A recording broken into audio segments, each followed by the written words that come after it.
That way, when you hire a painting contractor, with PBS Painting, there are no gimmicks, no $99 specials. Just quality painting and someone who treats your home with the same respect that you do. At PBS Painting, we have been painting for years and look forward to many more years to come. With PBS Painting, the job gets prepped properly, whether it's cleaning, scraping, or priming. We always use quality products, which is a must for a quality paint job. So if you're looking for a painter that doesn't need upfront money and is on the job at all times, then please give me a call. Scott Bowers and PBS Painting, 294-5122. That's PBS Painting, 294-5122. Look at some of our work on Facebook at PBS Painting Montgomery. Hi, I'm Carl Schmidt, naturopath and owner of the Herb Shop Wellness Center in the Pepper Tree Shopping Center. We've used Blue Water Broadcasting for years, and we attribute our results to what they do for us. If you want results with your advertising, call Blue Water. Did you know that radio is the #1 reach platform in all of media? It's true. Call us to find out how to put radio's #1 reach to work for your business. Blue Water Broadcasting. Local folks helping local business. The views and opinions of the following program are solely those of the host and other contributors. These do not necessarily represent those of Liberty Acquisitions 825, Blue Water Broadcasting, its management, staff, or any advertisers.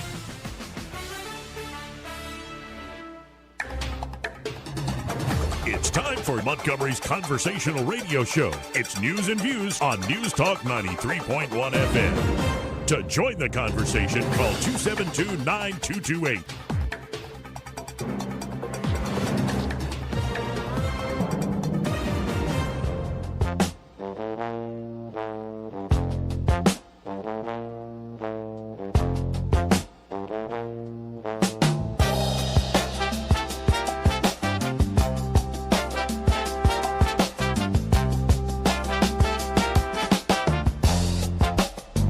Joey Clark. Welcome into the program. Happy Wednesday, everybody. I'm your host, Joey Clark. Thank God for another beautiful day and hopefully another good show. Eddie Bader here in the studio with me, playing with his microphone. How you doing? I'm doing good. How you doing, Joey? I'm good. Very good. You know, today, I was telling Jeff Poor this earlier, is Spy Wednesday. What is Spy Wednesday? Of Holy Week, because Judas was waiting for his moment to spy on when to best betray. Oh. So it's kind of, anybody who's got that double-mindedness going on, we'll have plenty of examples if we go through the politics today.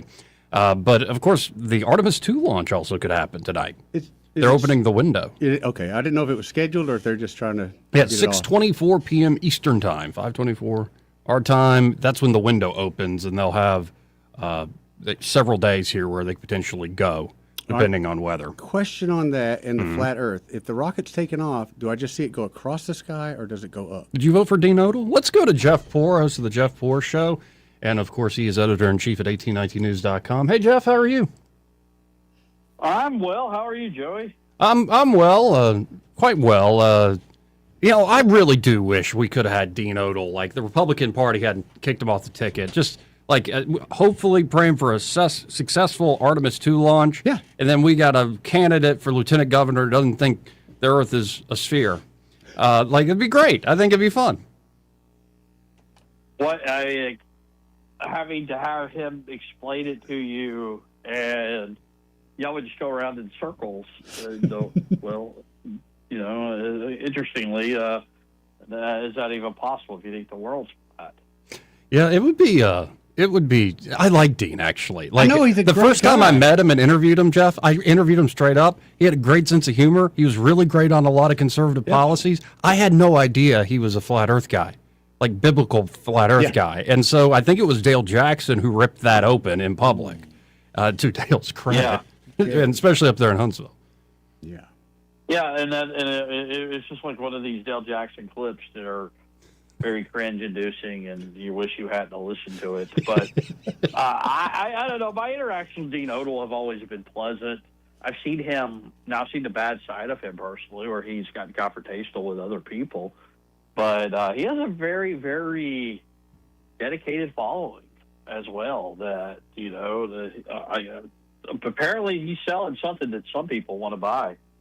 Yeah, well, I've met a few of those folks, and all kind of folks that I just sometimes I'm like, I can't go that far with you guys. Can't go that far on the flat Earth stuff. Now, one story came out yesterday, and it's unusual for them to disclose in this manner, but Kay Ivey had to go to the hospital. They're calling a minor procedure, but I believe it was fluid buildup near her lung, which I don't know how minor that is, but have we gotten any word on where she's at and how she's doing? She's still recovering at the hospital. That's based on the news we got yesterday. It caught a lot of people by surprise. Usually with these Governor Ivey health scares, you get word of it, and sometimes there's no truth to them whatsoever, and sometimes it's spot on accurate. Didn't get any sense that anything was amiss this time around. But I'll say this: we got about 5 o'clock yesterday. We got a press release from the governor's office saying that she was in the hospital, that she had a procedure done earlier today. And it's been my experience with this governor and her staff that she has around her, that she's had around her for quite some time now. They really downplay these health concerns. They don't like these health concerns getting out in the public speculating. They really go out of their way to try to tamp down on it. And I mean, I can't help but wonder, just based on past precedent, if that maybe there's more to this, if it's a little more serious. But that's sort of what the buzz is today. Like, I think there's more to this than they're telling us, but that's to be expected, just giving the history. Yeah, what for the audience, what Gina was a mail put out, the spokesperson for Ivey, is for the last 3 weeks, Governor Kay Ivey has experienced some discomfort in her left side after monitoring the pain and recently feeling slightly short of breath. She made the decision to be seen again by her primary care physician, and after he recommended she be evaluated by a surgeon at Baptist Medical Center South, it was determined she had some fluid pushing against her lung. So they went ahead with the procedure out of an abundance of caution, they're saying, and she'll be monitored there at Baptist South in the coming days. So, send up a prayer for the governor. I brought this up years ago about, when somebody's up there in age and they're seeking to be a public, representative and public official, including a leader, a governor of a state, these are real concerns, but I certainly wish her well. And you're right. They don't take too kindly to, like Walt Maddox, that lying liberal, bringing up crap. No, they don't. But even at times, y'all remember, she doesn't do a lot of public appearances. Yep. She just she hasn't taken a question from the media in a long time. She hasn't done a press conference probably since COVID. And I mean, it's just, we wouldn't have put up with that with Joe Biden, but we'll put up with it with our governor. There's just something off-putting about that to me that will make a big stink about. Joe Biden not taking media questions or not being seen for days at a time, and that's what's going on with this governor. But we've just kind of become accustomed to it. She's on her way out. This is it for her. I've always thought that left much to be desired, but so here we are with that. But what they've done, do y'all remember Carol Lee Dobson event during the last cycle down at Sweet Creek, and she collapsed. Nothing to see here. Yep. No big deal. She was just tired.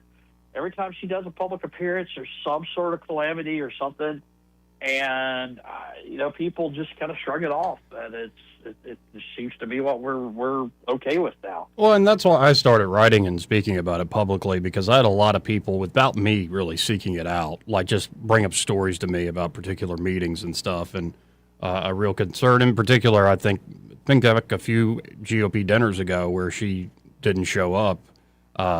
It just brings up, there's always going to be those whispers and rumors. And I think you're right. On a national way, we're happy to call out old man Biden. But anyway, I just hope Governor Ivey gets well soon there in the hospital. Any sort of procedure like that's got to be a bit unnerving, whether you're the governor or not. And then it just gets back to this, though, that you want to take these people at their word, that you want to, but there's a lack of credibility there. Yep. Who's really running the state? Like, who's making these calls on, especially some of these executive orders, some of these appointments or whatever, when the governor doesn't really, it's not coming straight from the horse's mouth. It's coming from a spokesperson or whatever. You're wondering, well, is that really Kay Ivey talking, or is that just someone on her staff who is calling all the shots now? Mm-hmm. Now, help me out here with this headline. A toilet that won't flush. You've got House members, one in particular, railing against the Senate at the end of session. So it sounds like the House has passed a bunch of stuff, and the Senate is a toilet that won't flush. How did this bubble up, so to speak? Yeah. It always happens this time of year when the session's winding down, and there's a log jam where the Senate's not passing House bills, or the House isn't passing Senate bills. Well, apparently this time around, the House passed a bunch of Senate bills. The Senate upstairs is in its usual state of gridlock based on Democrat transigence with the filibuster, with making bills be read at length, just stopping everything, slowing it down, taking an hour a bill to pass, which is not going to get it done this session. So what the House, and that was a comment from a Democrat, but that they're not getting their bills done. They're not serving their constituents like they see fit. And that's the frustration growing between the two chambers. So it's not partisan necessarily.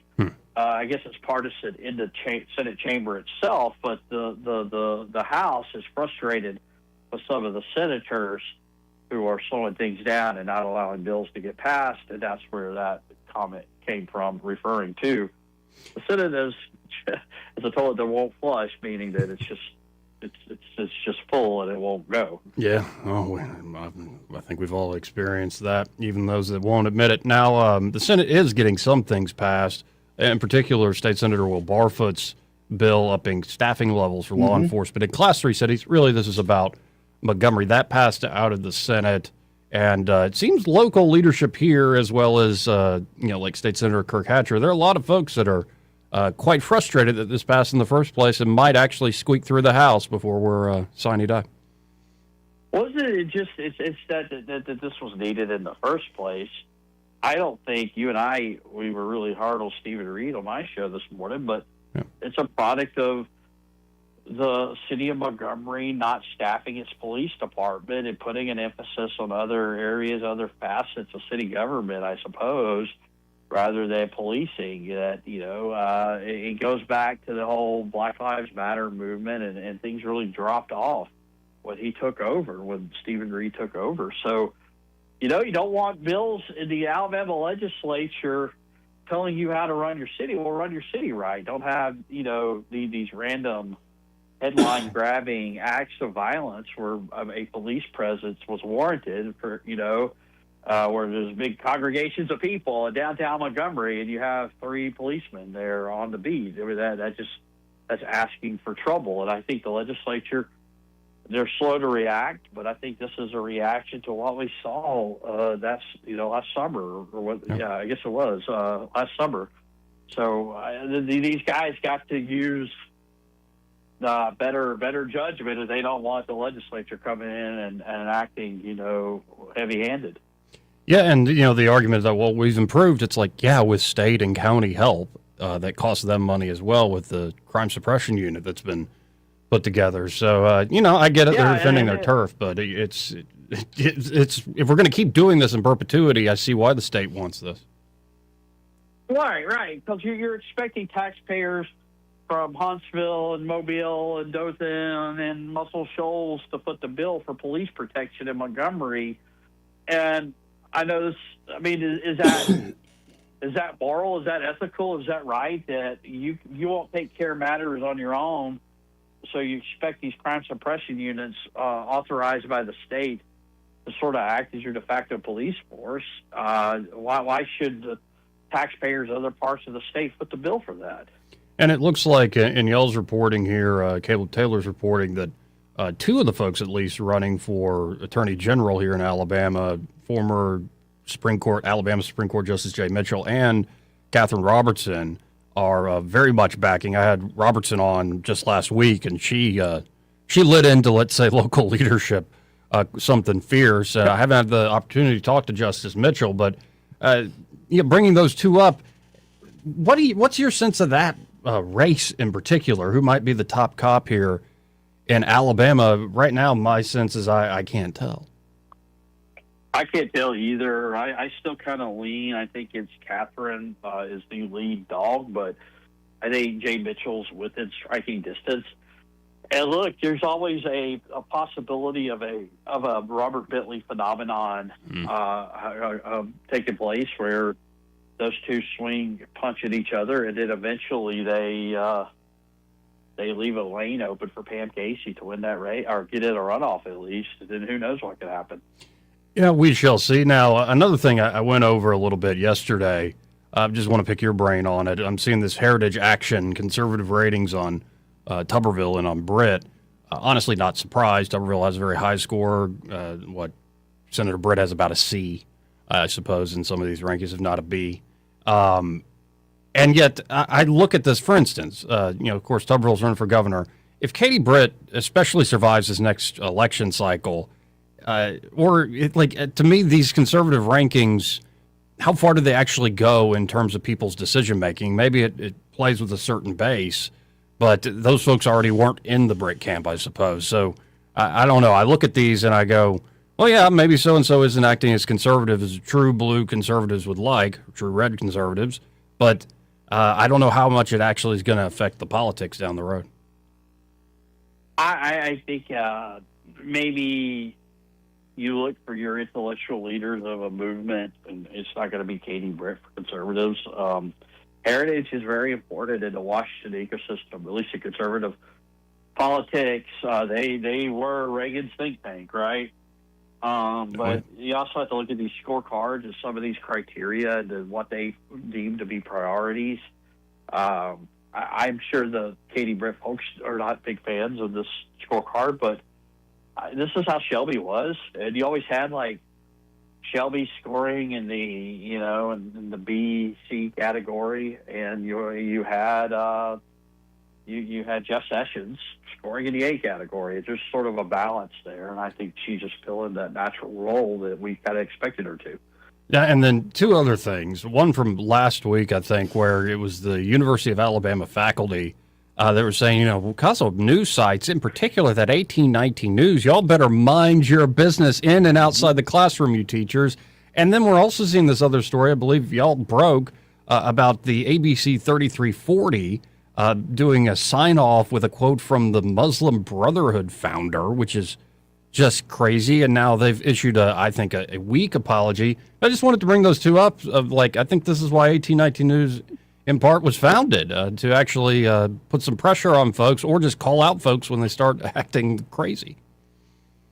Yeah, I think the first one with the University of South Alabama incident, it was the faculty senate at Alabama just taking note of what happened at South Alabama, and that stemmed from a mathematics professor just kind of going to, I think, just call it harassment. Yeah. Calling them grifters, calling them dog blank grifters, and yelling at them. A student group, just doing what student groups do, and then just making a headline. And what happens is you have a member of the administration at the University of South Alabama who tells the student files a complaint, a harassment complaint against the professor. The dean of students there calls the student into his office and says, hey, when y'all do this stuff, y'all need to be thinking about this because you're going to impact our funding. Those members of the legislature will see that, and they'll use it as an opportunity to take our funding away. It's just I don't know what 18, 19, 20-year-old kid is thinking about the appropriation for their school. They just don't care. Maybe say that, but they also said we're not going to follow up on this harassment complaint. We're going to dismiss it.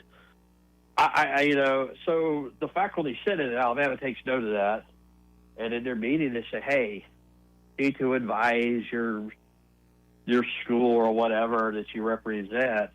You need to advise those professors, hey, there's websites like 1819 News who are doing these stories, calling this stuff out, and if you're going to do this in a institutional setting, then there could be repercussions. And you just need to be aware of that, which you would hope that was always the case. It would have to be told that, but apparently at Alabama, that is the case.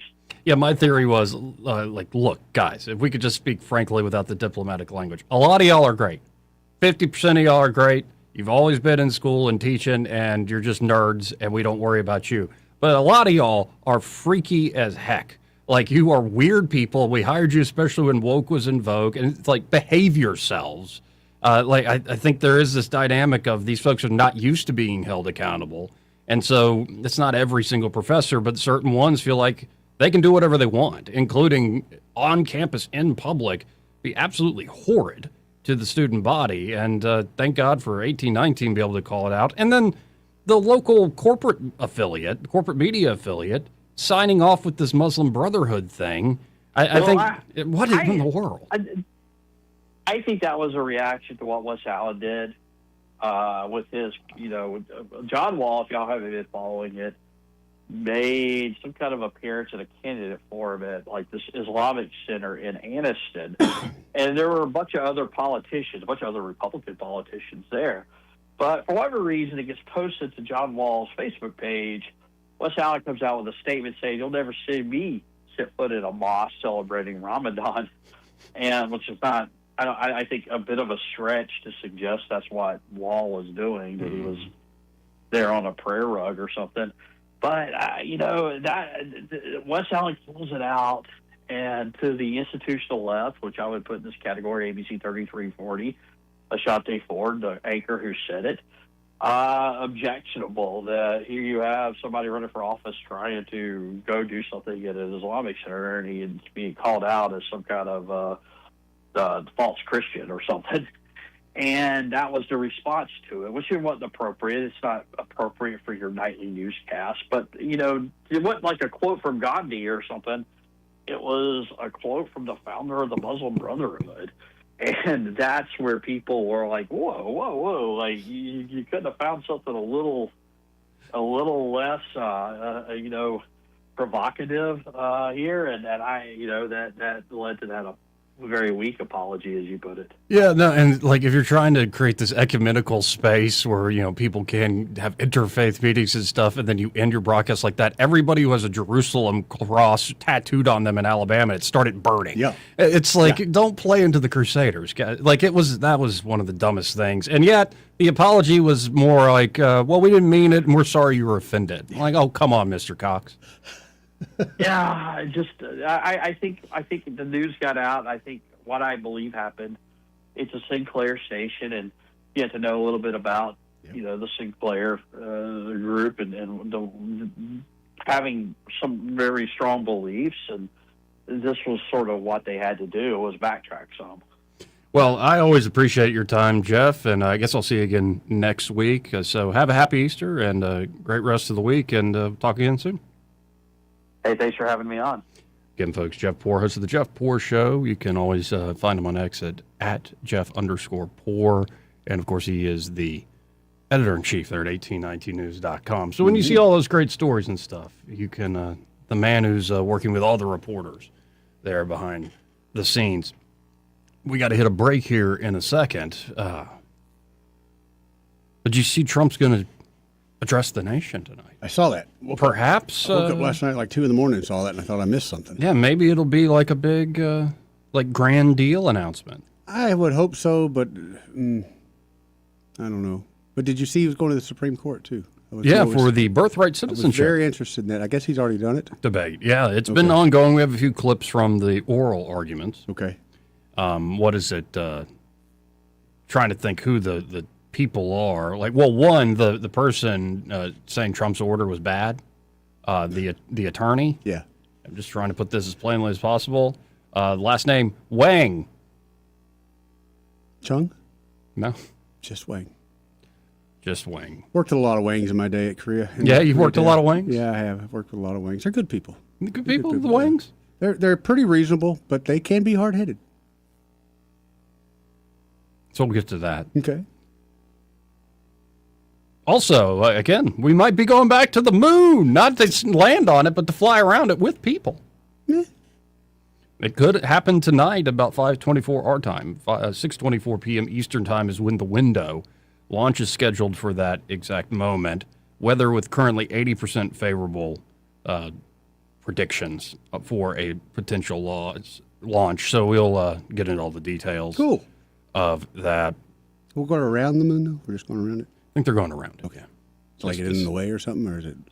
Nah, just to see if we can do this. And there are a lot of people in Alabama, especially north of here, they're like praying to God right now that this really, works. we need to be able to pull this off, yeah. Because we went over how it's some old systems. There's 50-year-old technology they're still using. Forced to use. Right. No, they're forced to use. I'm sure there are a lot of brilliant people in this state, in the engineering world, that could come up with the latest and greatest stuff. But, also, I don't second guess them. I think ULA, United Launch Alliance, has a perfect record with launches. So I'm going to keep it that way, too. There you go. Mm-hmm. And so we'll get into Trump with the Birthright, Trump with Iran, a little bit of the Artemis II mission, and whatever else comes to mind. This part of the program brought to you by Montgomery Men's Health, and they're at Montgomery Men's Health. They're ready to help you fellas out if you just don't feel like a man anymore. Mm-hmm. Say you're getting into your mid-50s and you lose that confidence, like you're completely shot through. Yep. Stuff you just used to take for granted. I can handle this. I can deal with this situation, whether work or family life or in the bedroom. Mm-hmm. You just have no confidence at all. Exactly. You're also starting to see that waistline creep, loss of muscle mass. Not like you're eating more or working out less, but yet that's still happening. You wake up in the morning and you feel wiped out. Yeah. Like you didn't get any sleep at all. Yep. Well, for a lot of guys, this is low testosterone, ED, low performance in general. So at Montgomery Men's Health, powered by Men's Pro, they are men's performance clinics that's been serving Montgomery, Alabama for years now. They do in-person care, so you don't have to work with an online chat bot. Right. And, of course, they get labs done quickly. And with urology-backed medicine, they can create a customized treatment plan. They have a whole menu of options there for the type of treatments for whatever is troubling you. And, of course, after treatment, including sometimes on the very same day, men start feeling decades younger. Like you got that energy back. Exactly. You feel like your old self again. Confidence back across the board, including in the bedroom. All right. Yeah, nothing wrong with that, Joey. So y'all check them out today, brother. 440-3663. That's 440-3663. Or you can book online, book an appointment in under 30 seconds at MontgomeryMen'sHealth.com. Montgomery Men's Health for every man in every season of life.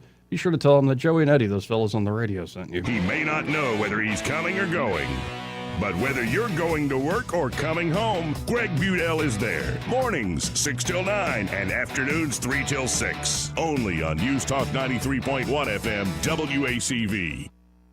At Prattville Carpet, we believe Easter is more than a season. It's the celebration of the resurrection of Jesus Christ, a time that brings hope, renewal, and peace into our lives. As Easter Sunday draws near, we encourage you to worship in a church near you. And if you don't have a church home, we invite you to join us at Heritage Baptist Church in Prattville, where everyone is always welcome. Hi, I'm Ray Bowles from Prattville Carpet. Prattville Carpet, we're more than just carpet. This is your roving reporter. Today I'm talking with a prospector. That's right, man. I'm prospecting for gold. You dig? No, but it looks like you do. And you know the first thing I'm going to do when I strike it rich? What's that? I'm going to hire David Ernest to be my money man. You mean everyone's favorite asset preservationist? That is correct, man. I'm going to call him up at 833-596-7233. 833-596-SAFE. You know, I've heard a lot of good things about David Ernest. You know, he's the best money man around with over 40 years of experience. Experience is necessary, especially when you're digging for gold. That's right, man. And I can see that you don't have very much experience. What do you mean, man? Well, you have the little plastic bucket and shovel like a kid would take to the beach. Yeah, man. Well, I want to start out small and kind of pace myself up until I strike it rich. Well, maybe you should call David Ernest first. You think he's got a shovel? Never know till you ask. I dig, man. Welcome to Eclectic Coins, Montgomery's largest coin dealer, specializing in buying and selling investment-grade gold and silver coins. And they have a large selection of rare coins and coins from around the world. Visit them at 543 Northeastern Boulevard or on the web at eclecticcoins.com. Eclectic Coins, where collectors who know go. We get this question all the time. Do you handle that? Buying or selling a home? Yes. Commercial? Yes. Land or investments? Absolutely. Hannah and Eddie Realty Group. One team. Every real estate move. 334-322-0662. Alabama weather will never fail to surprise you. Our lawns hardly get a chance to have any downtime, and as usual, it's already time to start getting ready for spring. This year, save the hard work and aggravation and call Alabama Lawns, the River Region's leader in weed control and fertilization services. What makes Alabama Lawns the River Region's best? It's the people. They have the experience, education, and commitment to customer satisfaction. Ask your neighbors. Alabama Lawns has been the Montgomery Advertiser's Reader's Choice Award winner 14 years in a row. The Alabama Lawn staff is made up of long-term employees and agronomy graduates, and the staff at Alabama Lawns attend annual continuing education classes. It pays to have someone that knows southern grass types and how to keep them green and flourishing. Call Alabama Lawns today at 272-7171 and let them show you real value in lawn maintenance service. Alabama Lawns, the company with black trucks and green lawns. For too long, Alabama's statewide news companies have shamed us for our conservative Christian values. Alabama deserves a news company that cherishes our culture, a company that isn't bought and paid for by the powers that be. 1819 News is that company. Run by Alabamians for Alabamians, 1819 News celebrates what is good and beautiful about our state, while exposing those who work against our values in secret. Just go to 1819news.com to learn more. Subscribe to our newsletter. That's 1819news.com. Rich Thomas Weather, a service of Riverside Chevrolet Wetumpka. If it's Chevy, it's Riverside. Best price, best selection. Check them out on the web at riversideusa.net. Rich Thomas Weather. We've got a forecast that's sounding more and more like a summertime situation. Warm temperatures with random pop-up storms here and there each day, very widely separated and mostly in the afternoon and evening hours, right on through Friday at least and into the weekend really. Daytime highs mostly in the middle 80s, lows at night generally in the lower 60s, and very little day-to-day change. Even more storms over the weekend as a front approaches. From the Blue Water Weather Center, this is Rich Thomas. When news happens, you'll hear about it first. The River Region's most trusted voice. News Talk 93.1 FM WACV.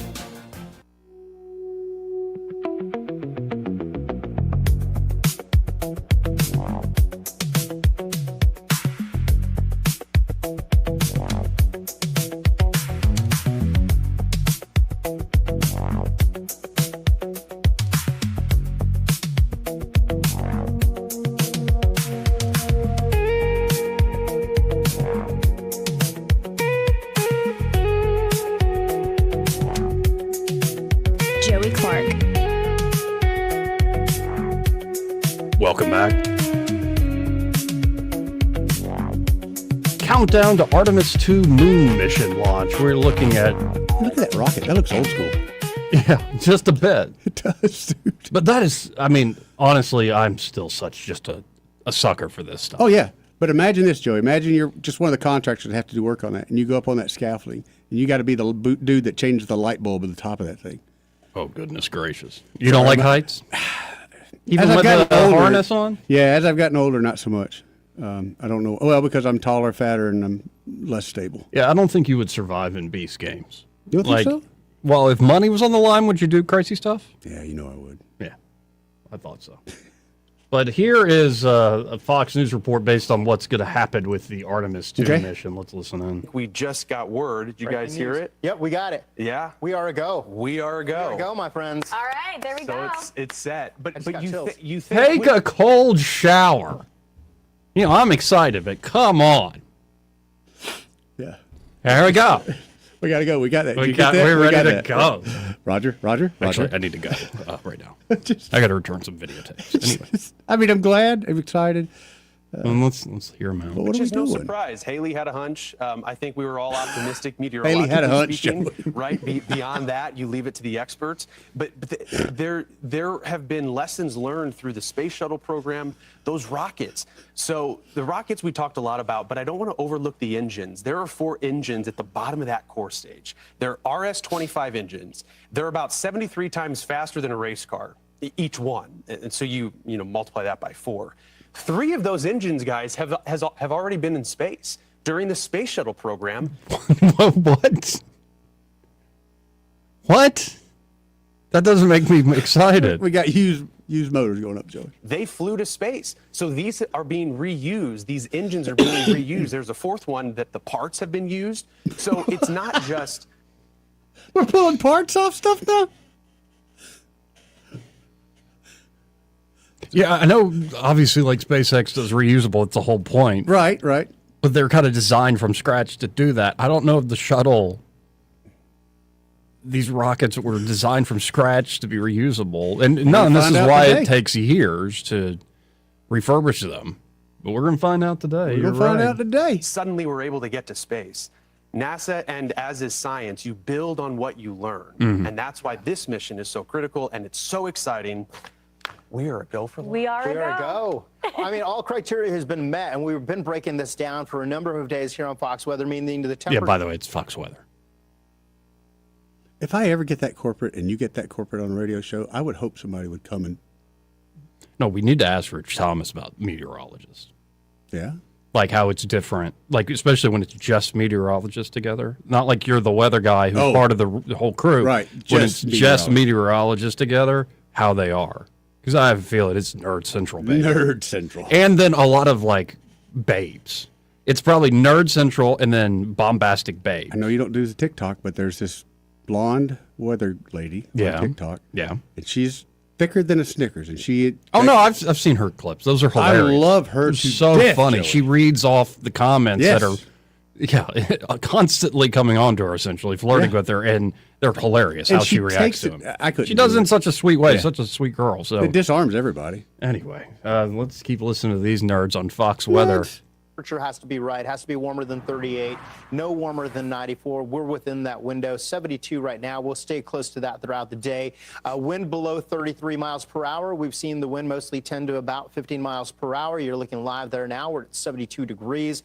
No lightning within 10 miles, no thick clouds, and of course, maybe a few spotty showers. They had that 2-hour window from 6:24 to 8:24 Eastern time in Haley. Having said that, you look at the forecast, and Stephen Morgan was just talking about it. This is a great thing. I mean, everything is working in our favor today. What I love about the prospect of launching something up into space is, as a meteorologist, we study the different layers of the atmosphere. Yeah. They're going through every single one of them to get out into space. Right. And so they are looking not only at the surface weather conditions, but what's going on and some of the layers aloft. And so weather balloons are crucial. They launched weather balloons this morning to get a better sense of what is actually happening in the atmosphere right now. But the fact that all systems are go and they're preparing launch right now, it means that a window is very likely to open up. And in my opinion, I think we could get it right at 6:24 p.m. Eastern time. I think you're right. So it would be truly incredible. Now, another part where This this is cool. forecast comes in handy, what's the cloud cover look like within this ring Mhm. of Artemis being visible?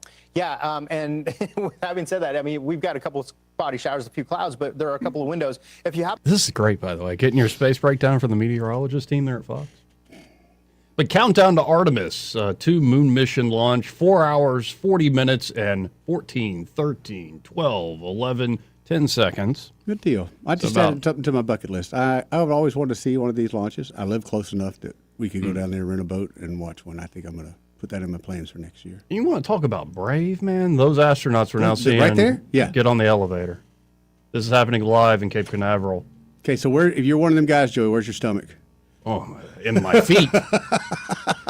Now, of course, you go through rigorous training. I mean, these are I'm sure you're unreal excited, but people. I'm sure, the nerves of the excitement Yeah. has to be something to behold. And the steel of those folks. Yeah. Now, let's go. This is Jared Isaacman. He's Okay. the NASA administrator who gave the go ahead. Let's do it. Let's launch. He was on with Benny Johnson. And, again, Isaacman was, I believe, the first private, if you call it private astronaut, to do a spacewalk. Okay. And so he literally did a spacewalk looking down on the Earth. Yep. So to have a guy who's personally had that experience be asked this question, I find fascinating. Let's listen in. What is all of this exploration of the great beyond and the mysteries that intertwine all of it? How does that affect your relationship with a creator, with God? What is What does the mysteries of the universe unravel tell you?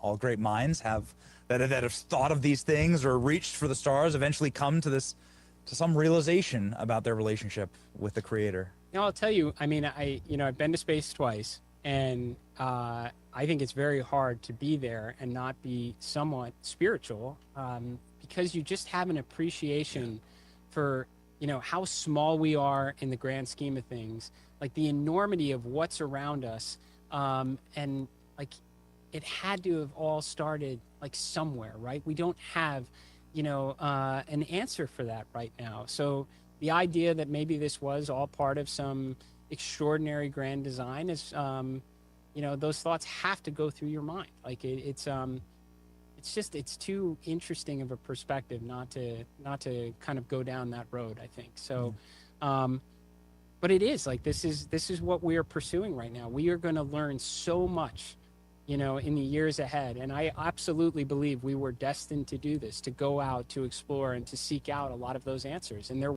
waiting for us. And I believe Isaacman, when he was on stage at Auburn University with Benny Johnson, said this, quote, "I started to read the Bible, and I still do, and I don't think that would have happened. I don't think it would have had that kind of calling in that moment had it not been for what happened to Charlie." Oh, so he's one of those. Interesting.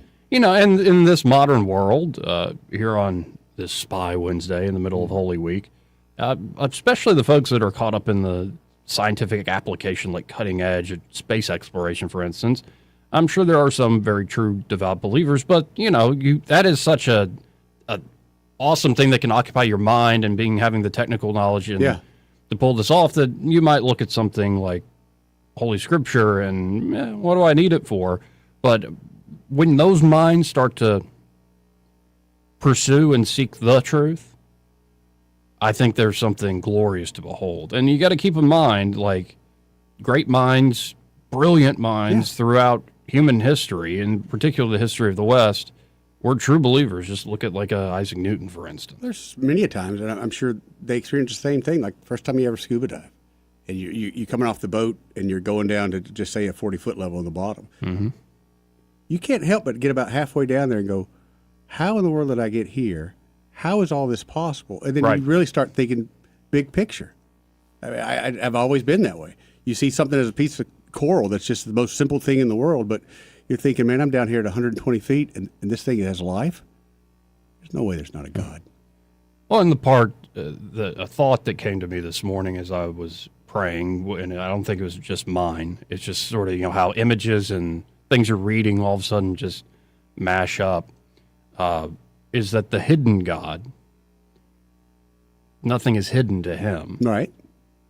And if it takes seeing a beautiful sunset, or it takes seeing a glorious waterfall, or being in the vacuum of space, or it's a deep, profound love, say a granddad has for a grandkid or a child has for a mom, like if that hidden God, that nothing in your heart is hidden from him, if you seek him and allow his sun, and I mean that in many different ways, his sun to rise in the east and set in the west of your heart, then anything is possible. Yeah. It's at least the thought I had this morning. No. And I find myself of late I have belief. Just being awestruck and looking up more and more at the beauty of this creation, where before I more had my eyes towards the gutter and downward. And there's just something, when you take a moment, take a breath, it's not just simply stop and smell the roses. When you realize that a God out of love made this, and that the Logos is the true thing, that the mind of God is the true thing that actually runs this existence, this universe, the cosmos, whatever word you want to use, you start to see all the stuff that we've reduced down to atoms and molecules and stuff, material stuff, just matter. It's like, that's, to me, a sad story. Because instead, when you start to see that everything, even stuff that you wouldn't guess, is teeming with life, and that God in the scriptures is described as your very breath. He's described as the living water. He's described as the morning star, the very sun in the heavens, and constantly praised for his being able to lay down the foundations of the earth and everything in the firmament, as they called it back then. You start to realize that this isn't just stuff, matter, things that are just kind of there. and that these thoughts you have aren't just electrical impulses triggering off randomly by any means. There is something deep and profound to this world. Definitely. So if space exploration continues, my dear hope and prayer is that it starts to open up more and more people's eyes, especially the brilliant who kind of have that intellect where they fall in love with that intellect. But as you start to explore more and more of the cosmos, I think we're going to find more and more that it ain't just stuff, that there's something deep and profound that can be seen, and the cosmic, almost incomprehensible, the galaxies of this universe, or it could be seen in the very heart of the matter in like an intimate love.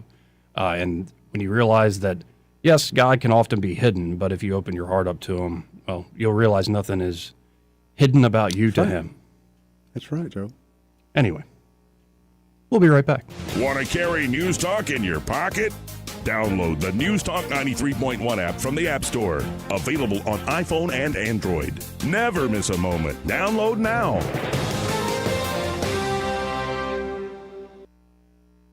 Don't you love the feeling of coming home to a clean house? Let Southern Bell's cleaning service get your home in order. Families in the River region trust Southern Bell's because they know Callan and Jesse will show up on time and believe in cleaning the old-fashioned way. They bring all their own supplies and specialize in full-service, residential, commercial, vacant properties, and construction cleanup. Estimates are always free. Call Southern Bells today at 546-0715 or follow them on Facebook at Southern Bells Cleaning River Region. The premier place the River Region turns to for news, weather, traffic, and opinion. News Talk 93.1 FM WACV.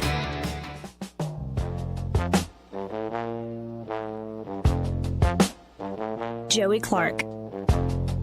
Welcome back. Let's go right to the phones and talk to Austin Barenko. Hey, Austin, how you doing today? Oh, having a good week, Joey. Good to see you this morning. Yeah, I guess I missed you. I was in the back. I Okay. was in the back. You were a little closer to the front, and I got out of there when it was over. But I did see you. Always great being there, and let's just say this has been a very, very good Lent, and I'm looking forward to the Triduum, as they call it, in Thursday, Friday, Saturday into Sunday. Yeah. Good Holy Week and all that. I agree totally. So, we hadn't talked in a second about Jerome Powell. Like, Trump keeps hitting him on recently, he's like, they hit me on the ballroom, they sue me in the ballroom, but they won't sue Jerome Powell. Wasted billions, destroyed a building inside and out, and he won't raise interest rates because he's Mr. Too Late. Mm-hmm. But, like, if you're looking at less than the Trump bully pulpit and more of the technical eyes, like, what's the deal with interest rates? Should they not come down, stay put? Where should they go? Well, I think Trump certainly had an argument early on about, dropping interest rates once things normalize. But now with the conflict in Iran, which I think most people would point to Trump as being the primary aggressor, and this is not that Iran isn't the aggressor, but, Trump certainly holds the cards and calling shots with moving the U.S. military around, which has destabilized the region and driven oil prices up. So when oil prices go up, it creates an inflationary situation really across all the major sectors. Just moving any raw good from point A to point B requires energy, and the primary source of energy for moving raw goods is going to be oil. And with destabilization in one of the largest regions that produces and transports oil, it's inflation again. And so, we were hoping to get rate cuts this year, and then once this conflict broke out, and you can go look at Chevron or ExxonMobil stock. And I mean, it's up 20-30% since the conflict. I think oil as a whole, I like to track XLE as a good sector fund that holds a bunch of oil names, but it's up, 40% year to date, most of that in the last 4 or 5 weeks. So I don't expect a lot of capitulation from Jerome now, because what we've got going on is certainly going to be inflationary, and it's typically going to lag. You're going to see this inflation number probably drag out for several months, even if the conflict is resolved sooner rather than later. A lot of these large transporters of goods, will negotiate oil prices in bulk, and if they're negotiating right now, they're going to carry the cost of this higher price for several months. And so I don't expect rate cuts now. Earlier in the year, I was expecting some more rate cuts, but with what we've got going on, it's going to be hard to see it. And I don't know. I don't think Trump can really point the finger at Jerome anymore about not cutting rates. I think he's got to kind of look in the mirror at this one. Mm-hmm. I'm with you there. And just on a personal note, you're going to be watching this Artemis II launch. We're watching the crew head to the launch pad live right now. Yeah, I hope to have time. Is that supposed to launch in, 5 minutes? Or how long? 4.5 hours. 6 o'clock tonight, I think. Oh, good. I was going to say, I don't know if I can watch it immediately, but that's cool. So I will definitely try. Now that you mentioned it, it was not on my radar, to be honest. But like you said, it's been a busy week for a lot of reasons. But what's going on there? Just this is 4 o'clock, 5 o'clock. Yeah, about 5:40 something our time. Let me see the exact. It's going to be 5:24 our time. 5:24 Central Time is when the launch window begins, and of course it'll be a manned space flight that will go around the moon. They won't touch down, but this is sort of the first step before they do the actual. We're going to put men down there. We're going to start building a moon base. You're hearing from the head of NASA. And apparently also, a lot of this stuff has been built in Alabama, but it's 50-year-old technology. We just heard that 3 of the rocket engines on that first stage were old space shuttle engines. So in many ways, it's 50-year-old technology. So it's bringing the past into the future. And we'll pray for those brave souls that are getting on that rocket. I will. Did they give you a timeline for returning to Earth? I haven't even gotten to the details. I'll probably do that as we jump in. The next hour. Yeah, I'm going to look at that. Well, thanks for the heads up there. Yeah, it should be at least. These never get old. Seeing these fly up into the heavens never gets old. Before I'd let you go, tell us about Invista Advisors, kind of the long and short of it. Yeah, we're a registered investment advisor handling all things finance. So if any listeners have any questions about retirement or portfolio management or buying or selling a business, anything in the realm of finance, we've got someone on our staff that's an expert, and if we don't, we'll find one for you. So give us a call. Well, appreciate you always, Austin, and we'll talk again soon. Yep, sounds good. You and Eddie have a great day. See you, Austin. And 272-9228 if you want to get in on the conversation. Again, that was Austin Brinker with Invista Advisors. The opinions voiced in this material are for general information only and are not intended to provide specific advice or recommendations for any individual. All performance referenced is historical and is no guarantee of future results. All indices are unmanaged and may not be invested into directly. The opinions expressed in this material do not necessarily reflect the views of LPL Financial. Securities offered through LPL Financial, member FINRA SIPC. Investment advice is offered through Invista Advisors, registered investment advisor and separate entity from LPL Financial. Now, this will be the first time in more than 50 years you actually have men going around the moon. The 4-person crew will launch from the Kennedy Space Center on Merritt Island in Florida. It's a 10-day journey. Okay. And, of course, this will pave the way for future Artemis missions, as I was just telling Austin. Could eventually see astronauts set foot on the moon once again, and the building of a permanent lunar base. But what's also cool is you don't have to have people to build that base out. Right. You can start putting down a lot of robots. Well, they got robots build robots right now. So. There you go. And it'll take 4 astronauts 685,000 miles away, 10-day journey around the moon, known as a lunar flyby. So the launch window, April 1st today, is the first launch opportunity date with a window between 6:24 p.m. Eastern Time and 8:24 p.m. Eastern Time. And potential backup dates tomorrow and on April the 6th. Okay. Weather forecast seems all right for now. Day 1 will be the launch, with day 2 through day 4 being outbound transit or the spacecraft heading towards the moon. Day 5 will be the lunar flyby. The spacecraft will pass within approximately 4,700 miles beyond the far side of the moon. This would be further than any humans have ever traveled in deep space. Wow. Meanwhile, day 6 through 10 will see the return of the astronauts and re-entry into Earth's atmosphere. You think they'll live stream the whole flying over the moon? Oh, that would of be course, great, yeah. Man, I hope so. That'd be great. The Artemis II crew will be made up of 4 astronauts: Victor Glover, Christina Hammock-Koch, and Reed Wiseman of NASA, and Jeremy Hansen of the Canadian Space Agency. Koch will be the first woman, and Glover will be the first person of color to travel to the moon. He's a black guy. Just to clarify. Like, is he Hispanic? Person of color? He's a black guy. Wiseman is the mission commander responsible for the overall execution, safety, and success of the mission. Glover is the pilot with responsibility for operating the spacecraft. Koch and Hansen are mission specialists responsible for conducting scientific experiments, operating specialized equipment, and performing spacewalks. Go that way. I want to do a spacewalk. Yeah. I mean, yeah. Astronauts will be using NASA's newest spacecraft, Orion, for the lunar flyby. This is the first crewed Orion mission. An uncrewed Orion was tested during Artemis I in November of 2022, sending the spacecraft as close as 60 miles from the moon and then 40,000 miles above the moon when orbiting over its dark side. Orion will ascend atop the Space Launch System rocket. According to NASA, this is currently the only rocket that can send Orion astronauts and cargo directly to the moon in a single launch. Single bound. Anyway, like Superman. That's happening tonight, about 4.5 hours. I think it's going to go. I'm going with the go. Amen. Yeah. We'll be right back.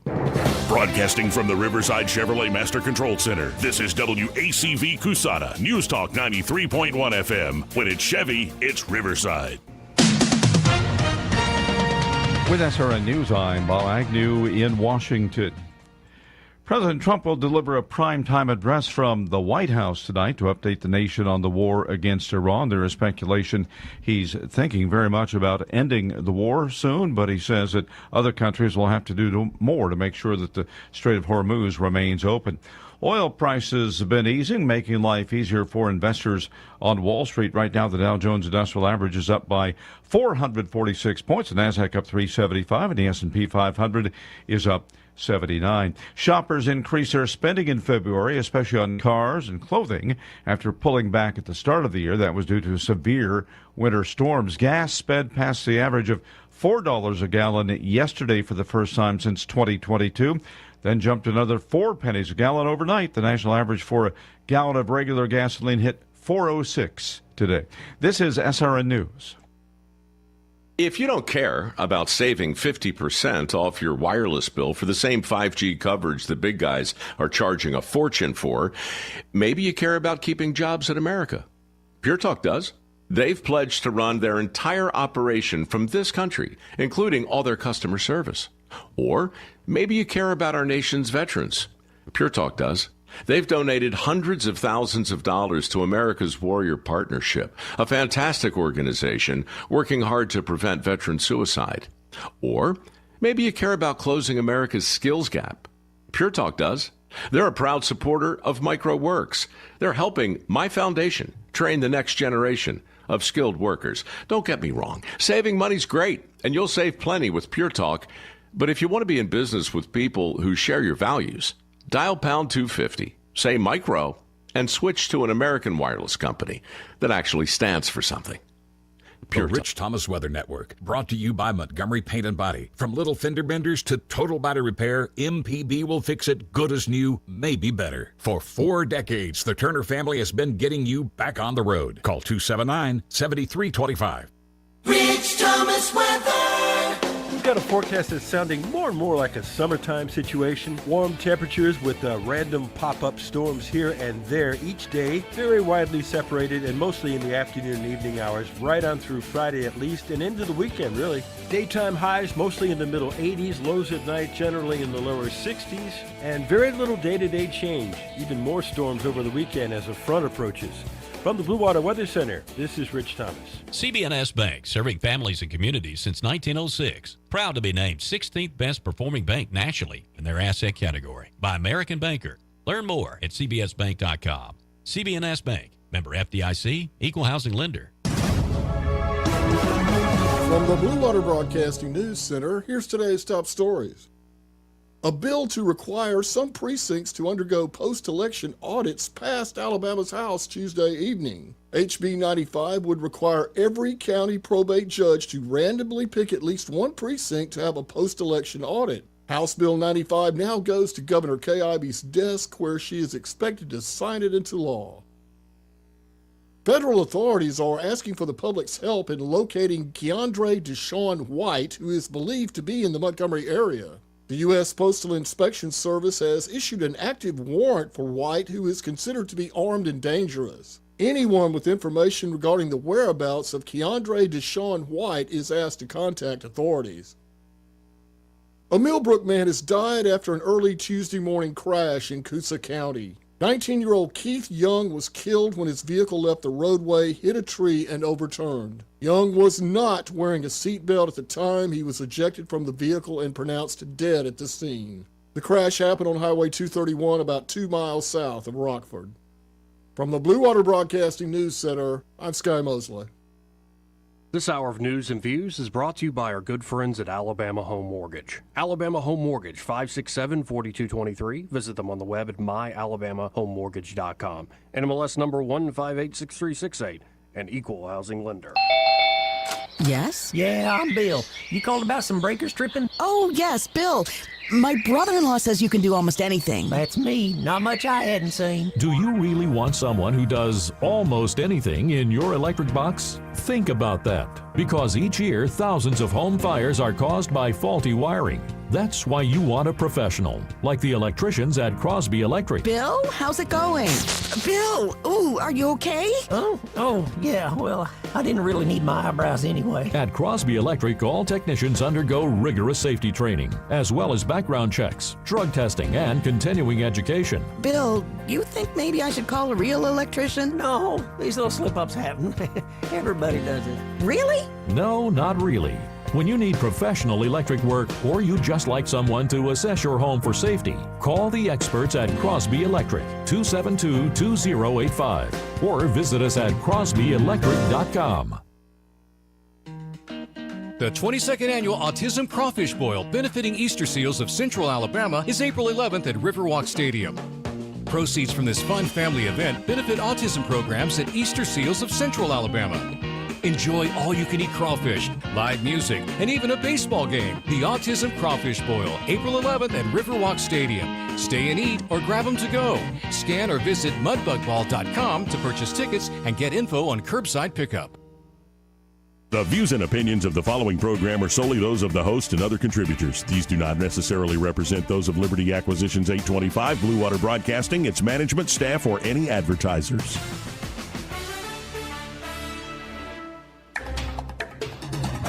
It's time for Montgomery's conversational radio show. It's news and views on News Talk 93.1 FM. To join the conversation, call 272-9228.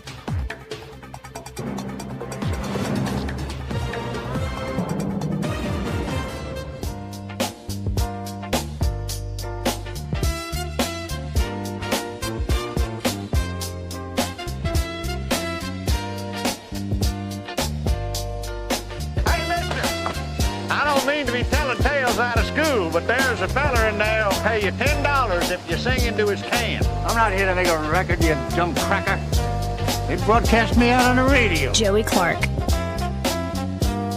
Welcome back. I think you can do a little better than $10. Yeah, I think so too. Welcome back to the program. I'm your host, Joey Clark. Eddie Bader, sidekick and man of the phones for me. And Trump put out a message earlier today where he was saying, well, they have a now more reasonable regime in Iran. So, again, Trump's going to address the nation tonight, I believe from the Oval Office or from some official-looking setting. Do we know who's really in charge in Iran, though? Not really, but here's what Trump put out on Truth Social. Iran's new regime president, much less radicalized and far more intelligent than his predecessors, has just asked the United States of America for a ceasefire. We will consider when Hormuz Strait is open, free, and clear. Until then, we are blasting Iran into oblivion, or, as they say, back to the Stone Ages, President DJT. They did have another oil tanker get hit this morning in the Gulf. Yeah. So. Yeah. But I do kind of like, I don't know if we talked about it, but I do kind of like the fact that he told our allies, get your own damn oil. I do like that as well. Now, will they actually do it? No, but I appreciate the sentiment, if nothing else. I mean, how many Americans have wanted to scream that for how many years? Quit using us to do your dirty work. Well, in response to that, Trump said he's considering pulling U.S. out of, quote-unquote, paper tiger NATO. Prove to me it's not a paper tiger at this point. Yeah. With an interview with the Telegraph newspaper over there in the UK, the president described the 77-year-old defense alliance as a quote-unquote paper tiger, and when asked if he would reconsider the U.S.'s membership in the bloc after the Iran conflict ends, Trump told the paper, "Oh yes, I would say it's beyond reconsideration. I was never swayed by NATO. I always knew they were a paper tiger, and Putin knows that too, by the way." Mm-hmm. Wow. Let's go to line 1. You're on there. Who's this? Oh, TS. Hey, Hey, TS. TS. How are you? What's on your mind? What's on my mind is Eddie doesn't understand answering the phone, but that's his problem. Yeah, What's I'm not on my good at that. mind is, shut up, Eddie. You know what I think? Look, I can't drive over there right now. I'm tired. I could use Okay. a pie. I'm bringing him a pie. Actually, I'm bringing Sky a pie. Nice. So y'all going to have to fight over it. Yeah, me and Sky, we share pie like that all the time. You share pie? Mm-hmm. Wow. It's kind of a thing we do. Oh, Lord, help me, Jesus. Okay. The reason I called, I love you guys more than you'll ever know. Love you too. I love that Artemis II is taken off to a full pink moon. Oh, yes. I didn't consider that. Last night we had a beautiful moon. Said Yeah. it's a full pink moon. I think that's a religious thing. You think so? Well, yeah, I think it's kind of a blessing. Yeah. Yeah. To have the full light of the moon. Mm-hmm. As Full we light of the moon and it's pink. How often does that happen? Not very. Okay, you guys are thinking too much. Yeah, you really got me thinking. No, you guys are like playing too much into this conversation. I'm so just the pie will be a right. What, Joey? I'm looking to go deep with it. Like you're throwing out, I think, great stuff, and like let's go deep. Well, I think you should. It's biblical. Now, actually, I just looked this up. The pink moon holds particular significance in Christianity because it's often the Paschal moon or Paschal full moon, the first full moon after the spring equinox, which of course is the lunar event directly determines the date of Easter. So it's celebrated on the first Sunday following that full moon. So yes, the idea of not just new life, but resurrection for all life and creation itself being signaled by a pink full moon. I think it's absolutely beautiful and very fitting that we're trying to go touch the stars in the heavens at this moment. Mm-hmm. And I believe, and I pray, because I'm praying for our astronauts that it's meaningful for them to do this thing with their used parts, Artemis II. Well, there you go. Actually, I hadn't thought about that. Right. Well, you know, it is what it is. I love you guys. Thank you for your time. Love you, Thank you, TS. TS. Love you too. Yeah, like a glorified rocket Very in cool. many senses of the term. Like, cool. And apparently you can look for the moon rising in the east around sunset today. Okay. Or, yeah, it might be a little more different time frame, maybe tomorrow. But 5 minutes. No special equipment needed, visible to the naked eye, weather permitting. Wonder how the fishing's going to be. The fishing? Under the pink moon? Well, last night there was real full moon, and it was kind of glowing down on our fishing light, and it looked like it was a lot busier than before. I mean, just a ton of fish underneath there. You need to come swim with me at night underneath there, Joey, with the fish. You and me. Do you hear that thing Yeah. purring out there? Man, that's nice. I know. It's really nice. Yeah, I would love to come fishing with you. Come on. If that's what it is, like Yeah. fishing. What do you catch out there? Well, right now, you got a lot of bass swimming around there, and a lot Okay. of crappie. Okay, both are But good. now, probably about another month, it'll be mostly gar. And those gar are fun to catch, but because they'll be as long as this table. You'll get Sure, some oh, 6 yeah. footers. and Massive just- ones. But the sad thing is, or kind of shocking thing is, you see one swim by, and you're like, I was just swimming there earlier. So, yeah. Especially those gar, man. Sharp razor teeth. Yeah, no, I don't want to mess with those. Some people eat them, but not for me. Yeah, but bass, good eating. Yeah, bass is good eating. I'm a catch and release guy most of the time, unless we're going crappie fishing. Because I'm too lazy to clean fish. Yeah, it is a chore. It and is. I have no practice in it, so like splitting them right down the middle and getting the guts out and then scaling them might be quite a chore for me. Yeah. I'm not much of a scaler anymore.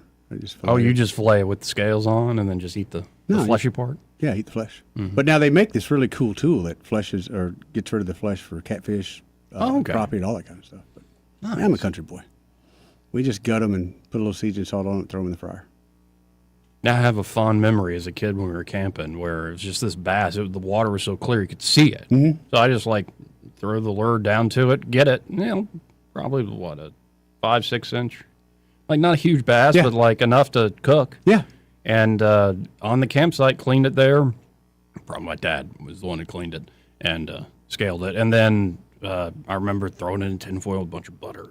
Oh, yeah. Man, and it's just so good. Like, just okay, outside. this was alive seconds ago or minutes ago. And so it's tasty, especially over a campfire. Yeah. It's just hard to beat. By the way, why does Kaneka sausage taste better after you put it in a cast iron over a campfire? I have no idea, but that needs to be the ingredient written on the pan of this is the best way to prepare this. And then just throw in some dirty scrambled eggs in that cast iron. There's something about being out there, and especially when it's a little cold, and you're like, this is enjoyable, but kind of not. I wish it was a little warmer, and then you get some just good eating. Yeah. Oh, yeah. This time of year is the best time for camping, to me in Alabama, because it's not too hot, it's not too cold. You can still have a fire. Mm-hmm. And fish are biting like crazy this time of year. Anyway, thank you, TS, for the call about the pink full moon. I had not considered that aspect of it. The NASA crew is now arriving at the launch pad for the Artemis II launch. You can see how big those structures are as you see them in their orange suits. They're just massive, huge mountainous structures, and until you're right up on them, you have no idea. Like I said, Joe, you want to go change that light out on the top of that tower? I'm good, man. I'm good. Now, for all the glorious stuff that's happening this week, Anthropic's one of the AI companies. They accidentally, oh boy, leaked their entire source code yesterday. How do you do that? And what happened next is one of the most insane stories in tech history. Anthropic pushed a software update for Claude code at 4 a.m. Okay. It's a debugging file was accidentally bundled inside it. That file contained 512,000 lines of their proprietary source code. The researcher named Xiaofan Xu spotted it within minutes and posted the download link on X. 21 million people have seen the thread. The entire code base was downloaded, copied, and mirrored across GitHub before Anthropic's team had even woken up. Man. Anthropic pulled the package and started firing DMCA takedowns at every repost hosting it. That's when a Korean developer named Sigrid Jin woke up at 4 a.m. to his phone blowing up. He is the most active Claude code user in the world, with the Wall Street Journal reporting he personally used 25 billion tokens last year. He must be running this thing 24/7 for all sorts of stuff. Dude. His girlfriend was worried he'd get sued just for having the code on his machine. So he did what any engineer would do. He rewrote the entire thing in Python from scratch before sunrise, called it Claw code, and pushed it to GitHub. A Python rewrite is a new creative work. DMCA can't touch it. The repost hit 30,000 likes faster than any repository in GitHub history. He wasn't satisfied. He started rewriting it again in Rust. It now has 49,000 stars and 56,000 forks, so just people working on it. Someone mirrored the original to a decentralized platform with one message: will never be taken down. The code is now permanent. Anthropic cannot get it back. Anthropic built a system called Undercover Mode specifically to stop Cloud. How do you say it? Cloud. From leaking internal secrets. Then they leaked their own source code themselves. Can't make this up. But how does this happen, Joey? I can't help but think, in just my world, you got a ticked off programmer who's finally had enough. Mm-hmm. He's like, you know what? Screw you guys. I'm out. Or it's just a mistake. How is that? That's such a now. massive Here's a mistake. clarification. Anthropic leaked source code for their Claude code tool, that 512,000 lines, not the company's entire code base. This post we just read exaggerates that a little bit. Okay. But still, huge mess up. Huge mess up. And in this world of how badly AI can be used, and also you destroy your entire company. That's my thinking. Like just from one little mistake. It's going to be fascinating to see where this virtual world continues to spin out and unwind. So if I leak that out there, or if that goes out there, and I don't want it out there, I can ask for it to be returned, but I can't just snatch it, can I? Like if I sent you, somehow you found this information, and I realize, okay, here's a list of people, and Joey Clark's number one guy on the list that's got this information. Can I force you to give that back, or can I? You could probably bring legal action. But I mean, that's the only way. There's saying it's your intellectual property. But like I'm saying, I don't hold it. It's on a decentralized hub. So you were just a pass through, kind of. Yeah. Yeah. That's what I mean, in so many ways, like we already went through this with the music industry. Ah, this is very true. Like it's just there. It's there. That's right. And everywhere, and you have a discrete download. So maybe they go after the people that discreetly like hold it and use it. And by the way, this is going to think back to the nuclear arms race, the atomic bomb race. The government classified, super duper top secret, whatever the technical term is, but the government classified entire bodies of scientific knowledge. Oh yeah, yeah. So is that already happening? By the way, is that coming, or is that already happening? Happened? Yeah. In the virtual world. And also, somebody pointed out the other day, there seem to be a lot of top like scientists ending up dead. Disappearing, man. They're disappearing left and right. Yep. Yeah, the stuff that goes on in the shadows and at the highest levels, like you think you've got life figured out, and then you realize all the different ways this could spin out of control. And by the way, you want to talk about a moral conundrum, or actually, to me, it's more visceral in many senses of the word, is something that Mark Cumby sent me. Okay. R3 Bio. It's a company working to grow headless human bodies to harvest organs for quote-unquote research as Trump phases out federal animal experimentation. If we can create a non-sentient headless bodyoid for a human being, that would be a great source of organs, said investor Boyang Wang. The Wangs again. Wings are at it again, Joey. It doesn't surprise you. I'm seeing obviously an AI rendered photo, and it's like that. That's a horror movie right there. It is, but it wouldn't surprise me all that much if that was already in the works. The genetically engineered structures contain full organ systems but lack a brain. Yeah. R3 Bio's long-term goal is to create human versions that serve as a direct source of tissues and organs for harvesting. I don't think that's a good idea. Yeah, my instinct is like, no. Because do we understand what sentience actually is? Do we understand what consciousness actually is? No. I don't see anything really good coming of this. I'm sorry. We got prisoners out there that are on death row. If we need organs, we can go get them from them. Yeah, and some of the first comments are like somebody posting, "You will live to see man-made horrors beyond your comprehension." Tesla. Joey. Another person saying satanic, demonic. Make no mistake about it. This is life being twisted. It will be used against us. Yeah, no kidding. Mm-hmm. The internet always wins. Somebody said, time to start over. You know the Matthew McConaughey meme where he's like smoking the cigarette? Yeah. But then they made McConaughey look like Jesus, and it says, flooded again. He won't. That was kind of a promise, but still. The day of final judgment will be here before too long. I'm sorry, I just picture that so well in my head. Yeah, that's hilarious. Yeah, another guy with a flamethrower, just kill it with fire. Yeah, that's unnerving. Thank you for sending that to me, Mark. That's nightmarish stuff. It is, but we have a better way. We do? Yeah, man.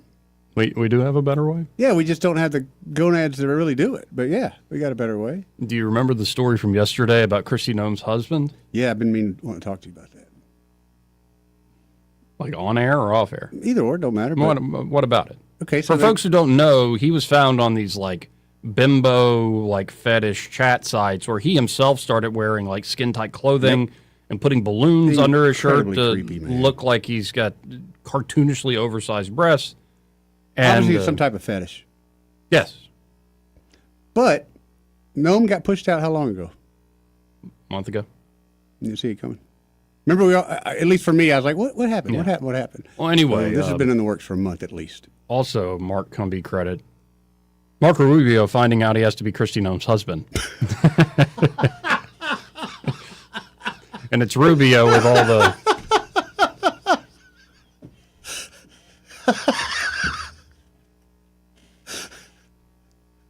It's just another job for Rubio. It's just another day Just at the another office. job for Marco Rubio. You just never know. You never know. Do you think there's a deal with him possibly outshining Vance a little bit? Yes. And I mean, do you think it's intentional? Do you think it's organic? Yes. That's just happening that way, or does somebody really want him out front? I think they're all jockeying. Okay. There's a lot of jockeying. Now, my hope is that Marco and JD are on the same page. Yeah, 100%.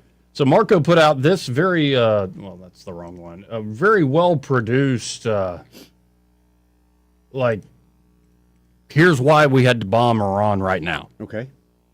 Like, officially, with, like, the White House, like, official logo and all this stuff. And so, well, let's play it for the audience. And it's stuff like this that anything that makes a man who's not president look presidential, there's some game afoot. It's not just the Secretary of State. He could give this official statement. He's made this statement essentially many times. Yeah. He did it on Sean Hannity last night, apparently. Though I don't watch Hannity. But you always know his schedule. No, I just see clips come up, and I'm like, I don't know. Anyway, here's the Secretary of State, Marco Rubio, looking way too presidential. Let's listen in. Many Americans are asking, why did the United States have to attack Iran now? Well, let me explain. Iran wants to have nuclear weapons. Of that, there is zero doubt. If what they truly wanted, which is what they claim, is nuclear energy, well, they could have nuclear energy like all the other countries in the world have it. And that is, you import the fuel and you build reactors above ground. That's not what Iran has done. They build their reactors and their facilities deep in mountains, away from the public glare. And they want to enrich that material. The same equipment that they could use to enrich material for energy, they could use to quickly enrich it to weapons grade. So it is clear that they've been offered every opportunity to have a nuclear program that allows them to have energy, not weapons. And every single time they have turned it down. But why the attack now? Well, what was Iran trying to do?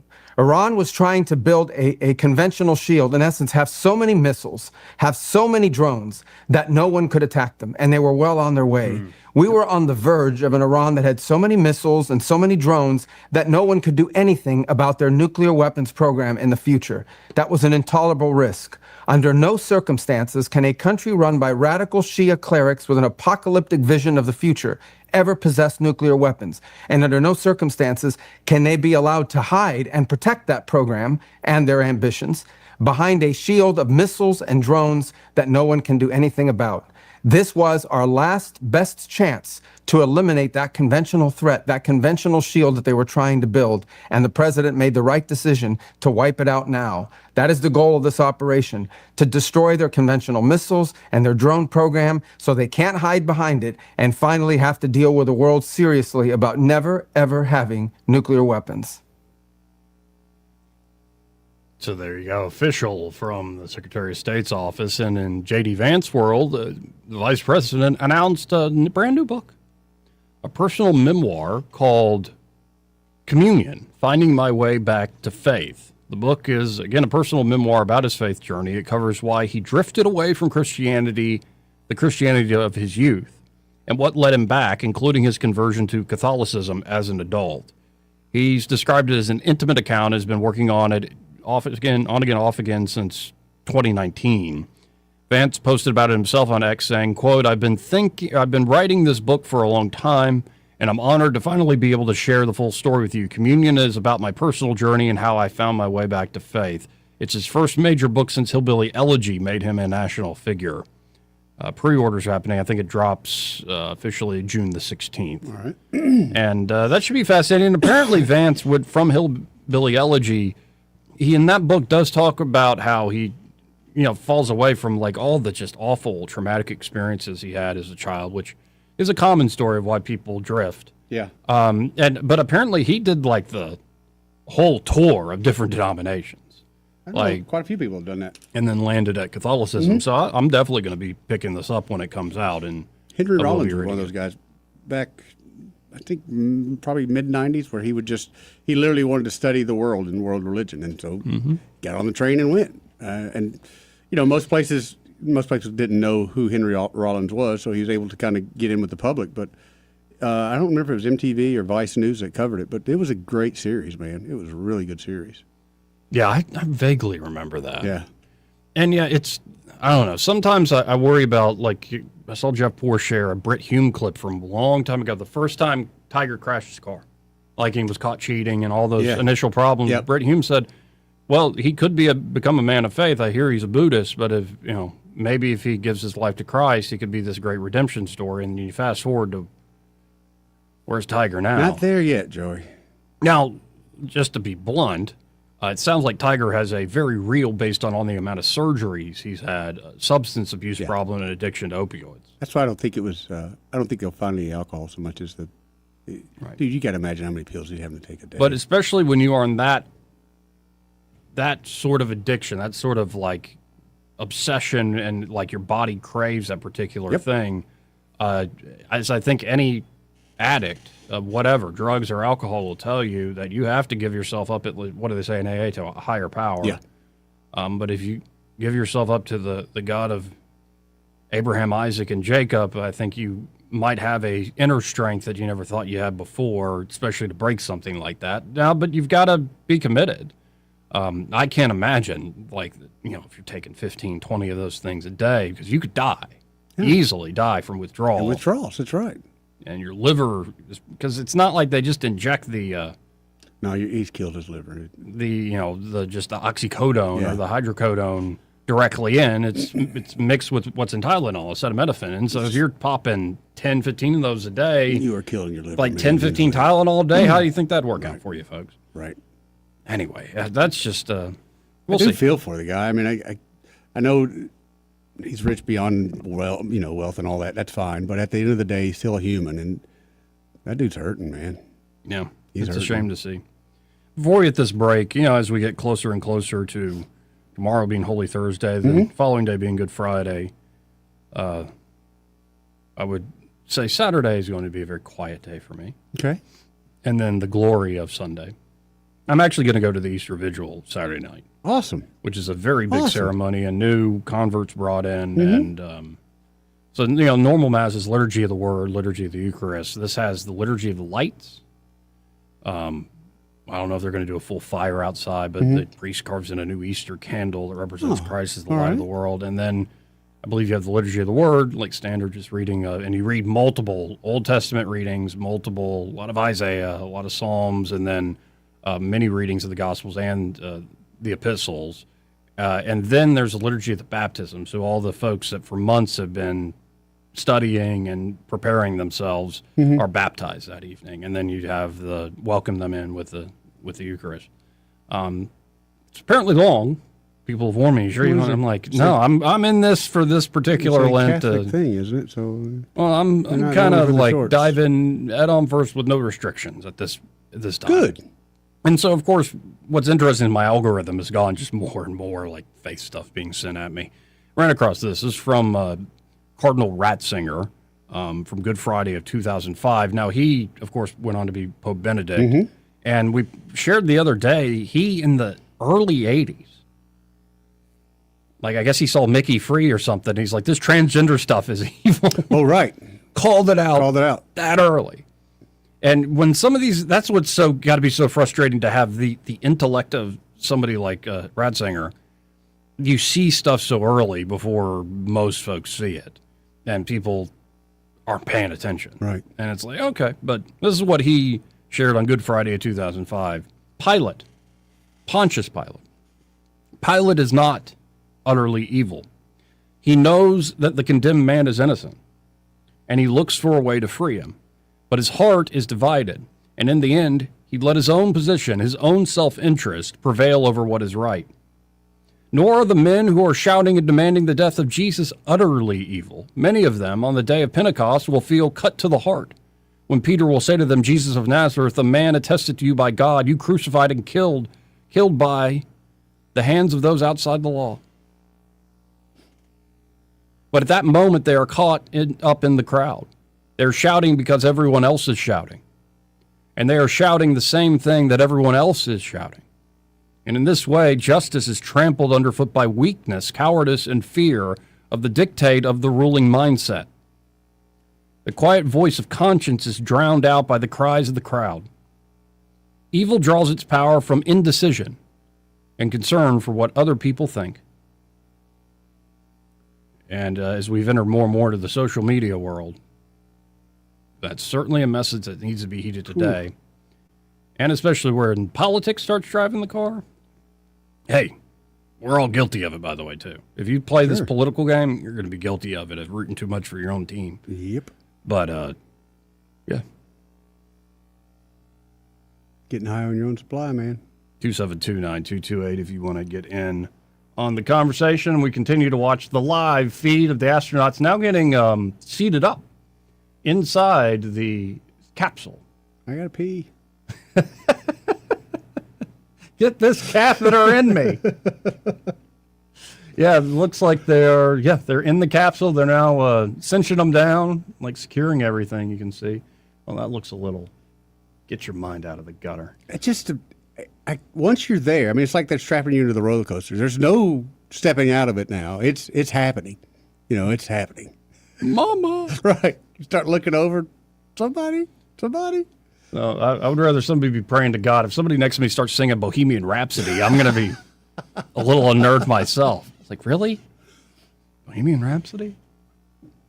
Anyway, we got to this break. First, this part of the program brought to you by Pest Pro Services. And you said before we go into what we usually tell folks about them, that there was a fun thing on their Facebook page. And we always talk about how they're a great community sponsor all the way around. They're great, just a great company, but they got a sense of humor. And today, on their Facebook page, Ashley put out there are 2 employees that dressed up just like Ashley today. And they look just like Ashley today. And they put it on their Facebook page, which shows they can kind of, got a little bit of giggle. They got some humor to it. But also, those folks want to be like Ashley. Ashley is a very straightforward business person.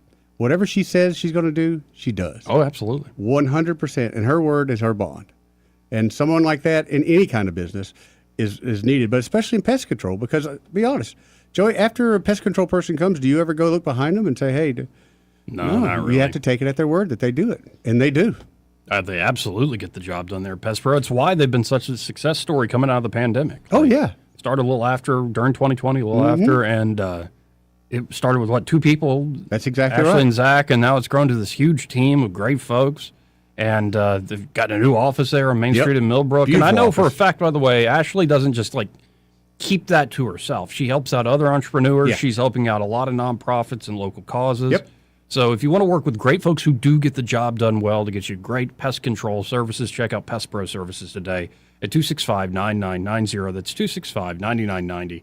And be sure to tell them that Joey and Eddie, those fellas on the radio, sent you. And you want to know? Call a pro. Pest Pro Services. We'll be right back. He may not know whether he's coming or going, but whether you're going to work or coming home, Greg Budell is there. Mornings, 6 till 9, and afternoons, 3 till 6. Only on News Talk 93.1 FM, WACV.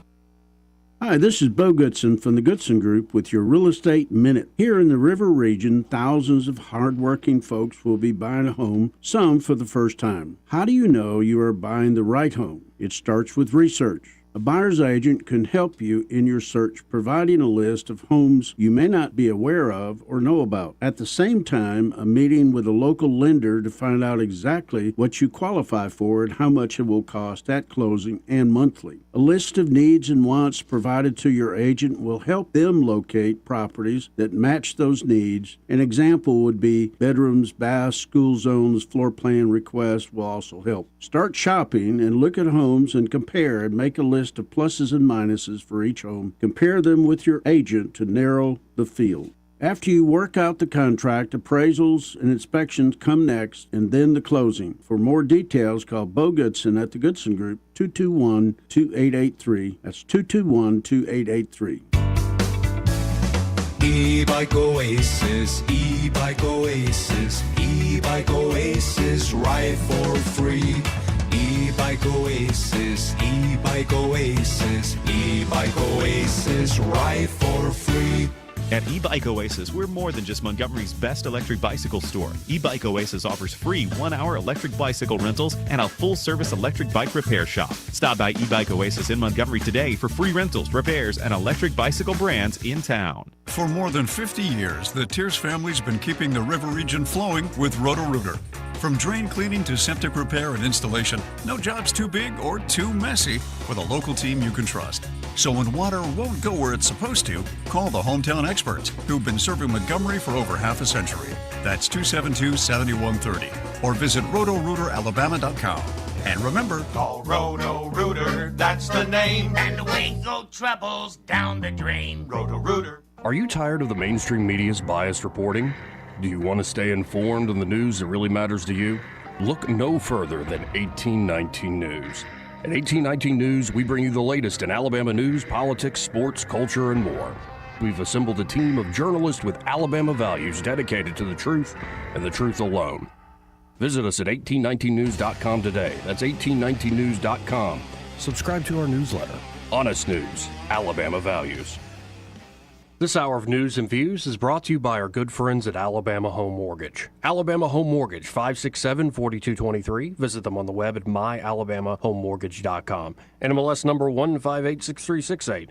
An equal housing lender. Do you suffer every time you try to wear good-looking shoes, but you don't want to wear ugly shoes just because they're comfortable? The Good Feet store wants to help you wear heels, boots, and dress shoes again in comfort. We're located at 7341 East Chase Parkway in the shops at East Chase. Now hiring. If you've ever wanted to be in business for yourself, but not by yourself, and didn't know where to start, Janney King Gulf Coast has already built a foundation for you. With guaranteed initial customers, hands-on training, and ongoing local support, you'll never feel like you're doing it alone, because you won't be. For over 35 years, we've helped people turn their dreams into real successful businesses. Take the next step. Discover a business built for you at JaneyKingCleans.com.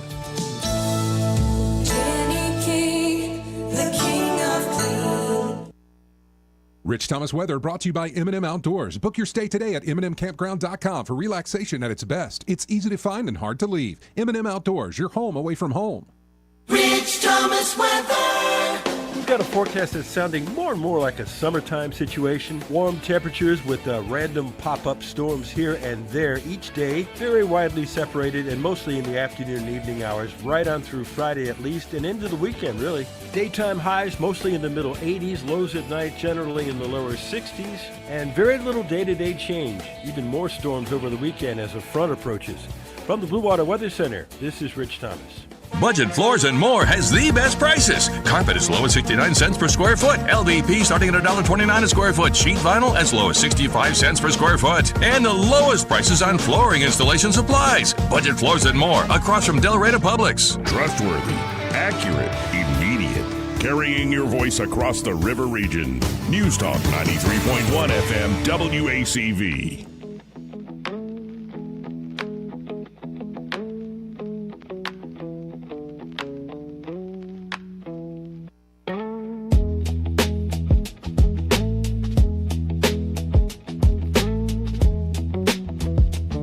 Joey Clark. Welcome back. Yeah, you know a fella doesn't have the same shine anymore? Who that? Howard Lutnick. Oh, yeah. You know what I mean? Well, he deserves worse than just losing his shine, but yeah. I just went to the Epstein Island to go snorkeling. How many times? I don't know about that. Right.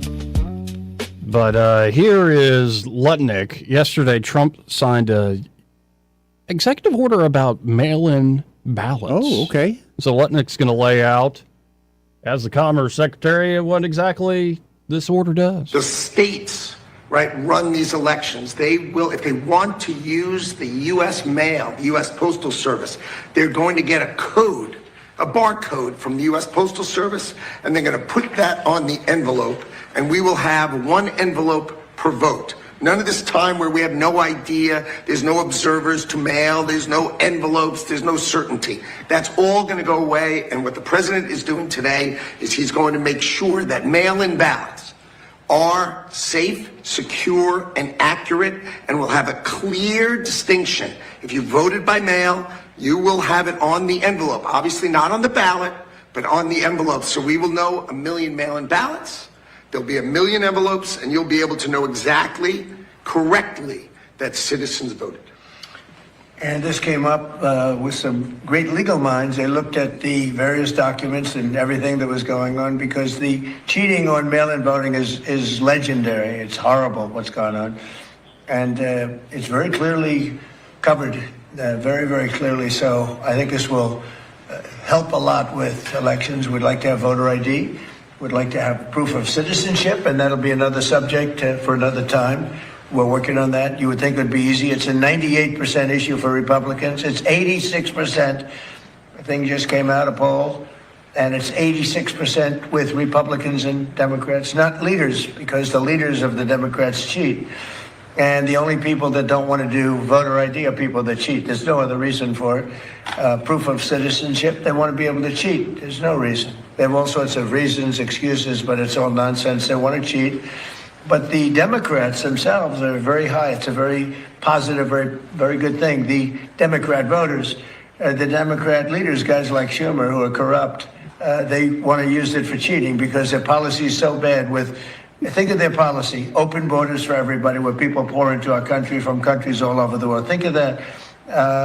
You look at, just take any issue, take anything, everything they have is so crazy. But the fact that they don't want to sign voter ID is another issue. It's a big issue. The fact that they don't have proof of citizenship, that they... I still don't understand why are we still having the discussion in 2026? Because old habits die hard, especially when people are benefiting from those habits. I guess so. But of course, Trump, when he does this, he can't just stay on subject. He's got to open it up. Got to weave, baby. All sorts of things, right? He's got to open it up to all sorts of questions about, first Iran. And he's asked about what's going to happen with Operation Epic Fury. When is it going to get concluded? And I keep hearing 2 weeks, 3 weeks. 2 to 4. 2 to 4, maybe it's a month. We don't say a month. Let's keep it in the unit of weeks. Exactly. Because if you start saying months, then people would be like, what? But here is the president going on about that. I would say that within 2 weeks, maybe 2 weeks, maybe 3, we're hitting them very hard. Last night we knocked out tremendous amounts of missile-making facilities. As you probably read or wrote, we knocked out. Excuse me? Pardon me for interrupting. The U.S. will be gone or done with the war in 2 I think we're 2 or 3 weeks. We'll leave because there's no reason for us to do this. Look, problem with the Strait, a guy can take a mine, drop it in the water, and say, "Oh, it's unsafe." It's not like you're taking out an army or you're taking out a country, or they can drop it, or you can take a machine gun from the shore and shoot a few bullets at a ship, or maybe an over-the-shoulder missile, small missiles. That's not for us. That'll be for France. That'll be for whoever's using the Strait. But I think when we leave, probably that's all cleared up. Today, I heard tremendous numbers of ships were sailing through. We're negotiating with them right now. They've been, again, we have had regime change. Now, regime change was not one of the things I had as a goal. I had one goal. They will have no nuclear weapon. And that goal has been attained. They will not have nuclear weapons. But we're finishing the job, and I think within maybe 2 weeks, maybe a couple of days longer to do the job. But we want to knock out every single thing they have. Now, it's possible that we'll make a deal before that, because we'll hit bridges, and we've hit some. We'll hit some bridges. We've got a couple of nice bridges in mind. But if they come to the table, that'll be good. But it doesn't matter whether they come or not. We've set them back.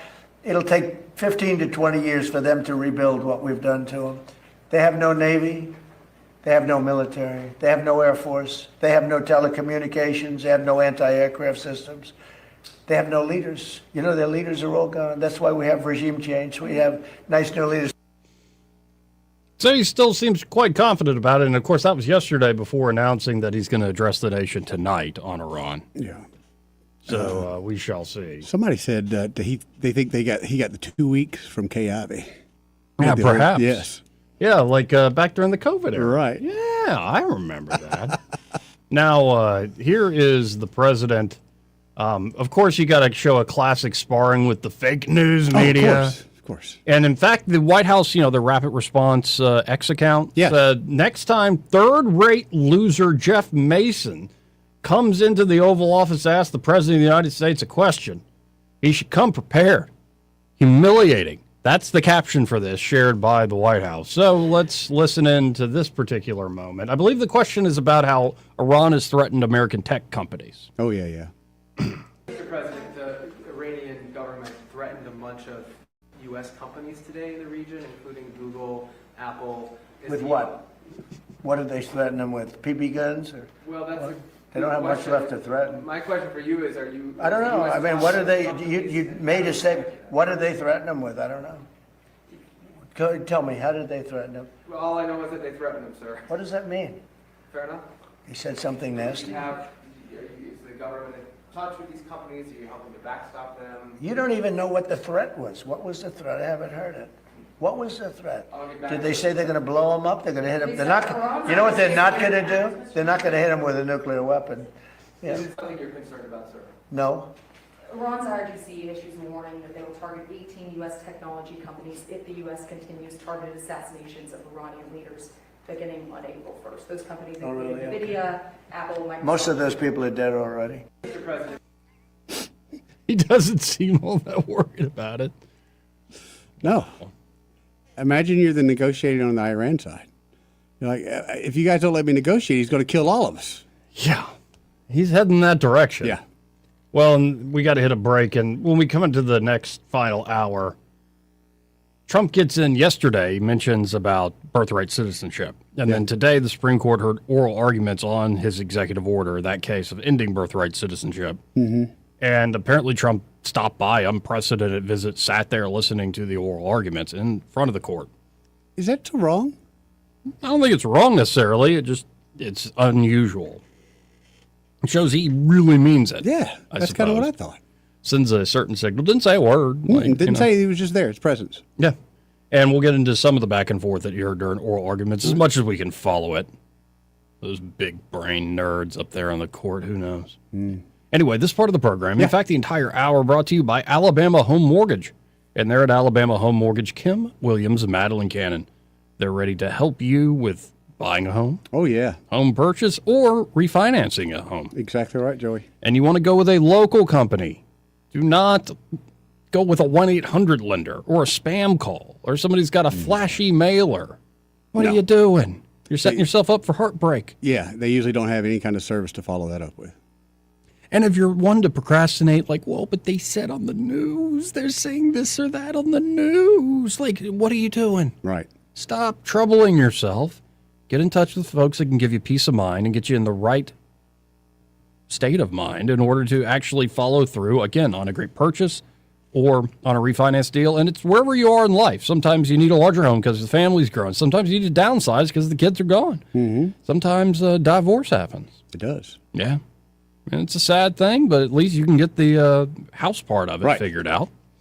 And, of course, they can help you if you're saying your retirement, want to make sure you got plenty of money in that regard, or if you're looking to get debt off your back with a refinance deal. So check them out today. You can always call Alabama Home Mortgage Direct at 567-4223. That's 567-4223. Or you can apply online at myalabamahomemortgage.com. There is a difference in mortgage companies. Let Kim and Madeline prove that to you today. NMLS number 1586368, an equal housing lender. Want to carry News Talk in your pocket?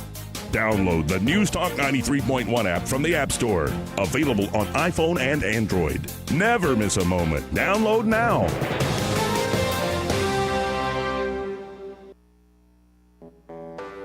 When you're hiring, have you ever felt like you're missing out on meeting truly great candidates for your roles? It seems impossible to find them, but they have to be out there somewhere, right? Well, they're not hard to find when you know where to go, and that place is ZipRecruiter. And right now, you can try ZipRecruiter for free at ZipRecruiter.com/radio. ZipRecruiter helps 10 million people with their job search every day. And because these people are actively looking for jobs just like yours, it's easy to find the right person right away. In fact, 4 out of 5 employers who post on ZipRecruiter get a quality candidate within the first day. But if you're not using ZipRecruiter, you're missing out. So see what it's like when the impossible is easy. When you go to ZipRecruiter.com/radio right now to try ZipRecruiter for free. Once again, that's ZipRecruiter.com/radio. ZipRecruiter.com/radio. Never miss out on great candidates with ZipRecruiter. This is Jennifer Pestratelli, General Sales Manager and co-owner of Blue Water Broadcasting. If you're an experienced sales professional ready for more opportunity, more income potential, and more control over your own success, we should talk. At Blue Water, you'll work with local business owners to develop strategic marketing campaigns across 7 radio stations and a growing digital platform, including social, streaming, and targeted advertising. Outside sales experience is required. Media or digital experience is a plus. If you're ready for a career move that rewards performance, send us your resume today. BlueWaterBroadcasting.com. We get a lot of questions about what all we handle at Hannah and Eddie Realty Group. I'm Hannah Grantham. And I'm Eddie Bader, and we will handle all of your real estate needs. We handle all your buying and selling needs, from your first home, next home, land, investment property, and even commercial properties. We do it all and have the experience that shows you what makes us different. So when you think real estate, think Hannah and Eddie Realty Group. Look us up on Facebook or give us a call at 334-368-6358. And let us show you who you have on your sign matters. This hour of news and views is brought to you by our good friends at Alabama Home Mortgage. Alabama Home Mortgage, 567-4223. Visit them on the web at myalabamahomemortgage.com. NMLS number 1586368, an equal housing lender. All the headlines the mainstream media won't touch. Your News Talk station. News Talk 93.1 FM WACV.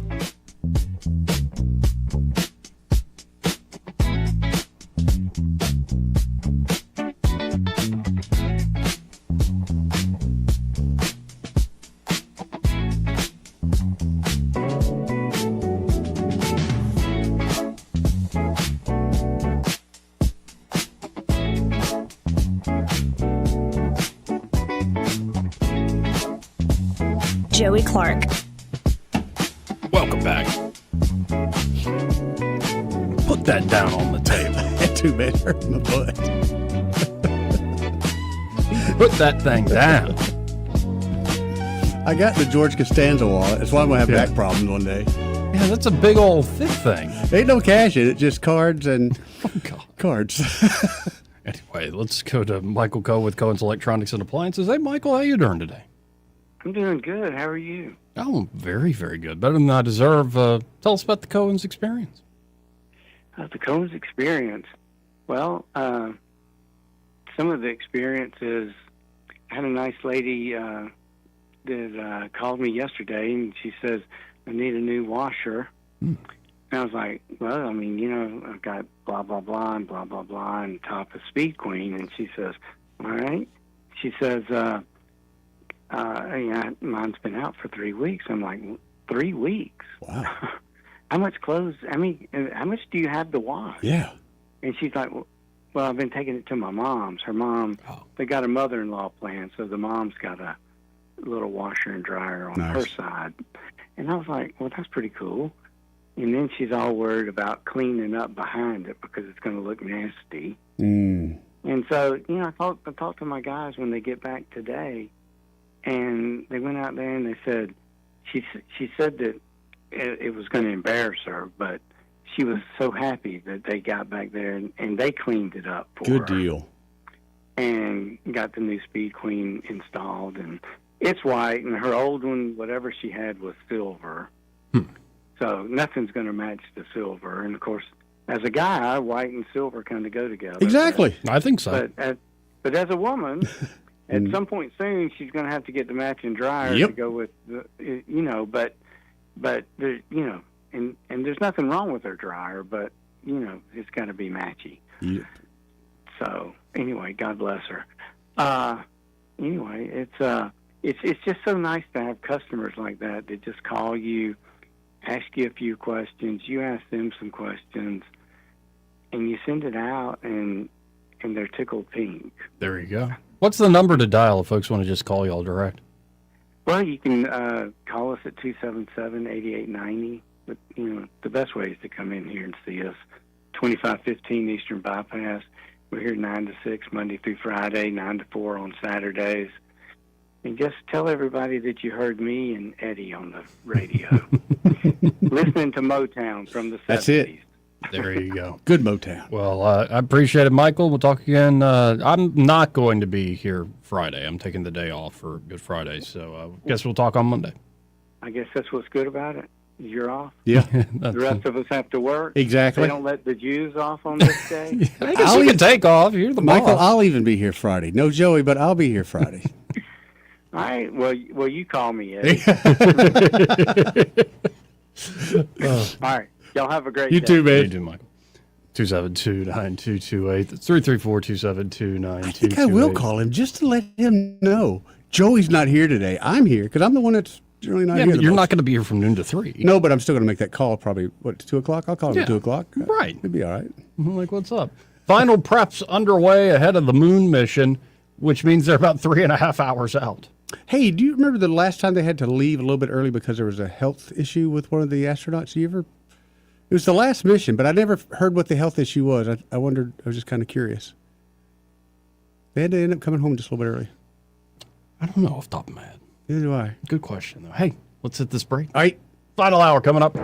Broadcasting from the Riverside Chevrolet Master Control Center, this is WACV Cusana, News Talk 93.1 FM. When it's Chevy, it's Riverside. With SRN News, I'm Bob Agnew in Washington. President Trump will deliver a primetime address from the White House tonight to update the nation on the war against Iran. There is speculation he's thinking very much about ending the war soon, but he says that other countries will have to do more to make sure that the Strait of Hormuz remains open. Oil prices have been easing, making life easier for investors on Wall Street. Right now, the Dow Jones Industrial Average is up by 446 points. The Nasdaq up 375, and the S&P 500 is up 79. Shoppers increased their spending in February, especially on cars and clothing, after pulling back at the start of the year. That was due to severe winter storms. Gas sped past the average of $4 a gallon yesterday for the first time since 2022. Then jumped another 4 pennies a gallon overnight. The national average for a gallon of regular gasoline hit $4.06 today. This is SRN News. If you don't care about saving 50% off your wireless bill for the same 5G coverage the big guys are charging a fortune for, maybe you care about keeping jobs in America. Pure Talk does. They've pledged to run their entire operation from this country, including all their customer service. Or maybe you care about our nation's veterans. Pure Talk does.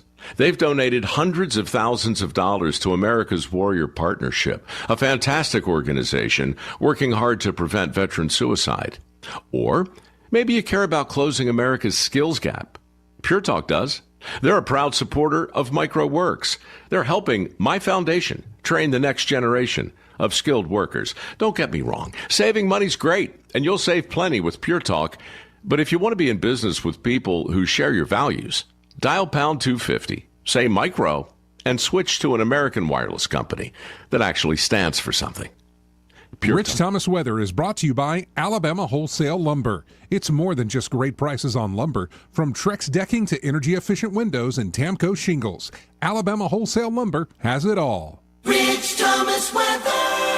We've got a forecast that's sounding more and more like a summertime situation. Warm temperatures with random pop-up storms here and there each day, very widely separated and mostly in the afternoon and evening hours, right on through Friday at least and into the weekend really. Daytime highs mostly in the middle 80s, lows at night generally in the lower 60s, and very little day-to-day change. Even more storms over the weekend as a front approaches. From the Blue Water Weather Center, this is Rich Thomas. Feeling the pressure of high credit card rates? ASE Credit Union has you covered with a low 1.99% APR on balance transfers. Move your balances in March or April and lock in that 1.99% rate through your October statement. Visit ASE Credit Union today. Federally insured by NCUA. Terms and conditions apply. 1819 News. 3 bills were passed in the state Senate this past Tuesday after an earlier attempt by Democrats to filibuster and delay those bills. The first bill requires the display of the 10 Commandments in public schools here in Alabama. The 10 Commandments, along with a historical tribute on their shaping of civil society, would be put on display in a common area of a school as well as within the history classrooms. This bill must now be considered by the Alabama House. The other bill passed is the post-election audit bill that would now go to the governor's desk for signature. That bill requires all probate judges in Alabama to conduct an audit of the paper ballots of randomly selected county and state races. Secretary of State Wes Allen said he's glad to see this next step in ensuring election integrity and voter confidence. And the third bill will officially rename the Gulf of Mexico to the Gulf of America. State Senator Chris Elliott says this bill reinforces American sovereignty. This bill has already been passed by the Alabama House. I'll be back with more Alabama stories after this. Did you know that 70% of people experience a potentially traumatic event in their lifetime, and that 6 out of every 100 adults face PTSD every day? Help us bring hope to these survivors by signing up for your Alabama Distinctive PTSD Awareness License Plate today. The great thing is you can sign up no matter when your current plate renews, and the first year is complimentary. All you need is your VIN number on hand. Drive awareness, drive hope, and customize your plate today at ease.org. 2 men were arrested in Dothan after police seized 11,000 fentanyl pills. 22-year-old Roland Whitfield and 53-year-old Dwayne Chambers are facing drug trafficking charges. The street value of the fentanyl is estimated at $250,000. A Mobile man was arrested this week by sheriff's deputies after a tip came to them from the National Center for Missing and Exploited Children. 22-year-old Bryce Klockner is now facing 5 counts of possession of child pornography. I'm Andrea Tice. For more news affecting Alabamians, go to 1819news.com. And while you're there, subscribe to the daily newsletter. This hour of News and Views is brought to you by our good friends at Cole Plumbing, 279-8919. Cole Plumbing is number 1 in the number 2 business. You don't have to dig a hole. They have proprietary pipelining technology. Ask them about their tankless water heaters. Remember, when you have trouble with your bowl, call on Cole. 2026 marks 60 years that hope has had a home in Alabama. At the Alabama Sheriff's Youth Ranches, children who've lost everything through no fault of their own have found something priceless. A safe place to live, a loving Christian family, and the chance to simply be kids again. Here, boys and girls grow up surrounded by care, guidance, and faith, learning right from wrong, learning responsibility, learning they are valued and that their lives have purpose.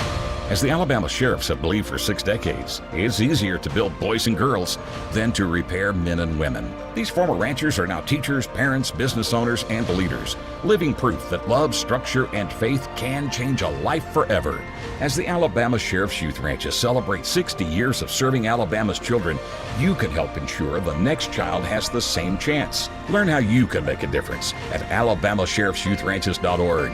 60 years of building lives, and we're just getting started.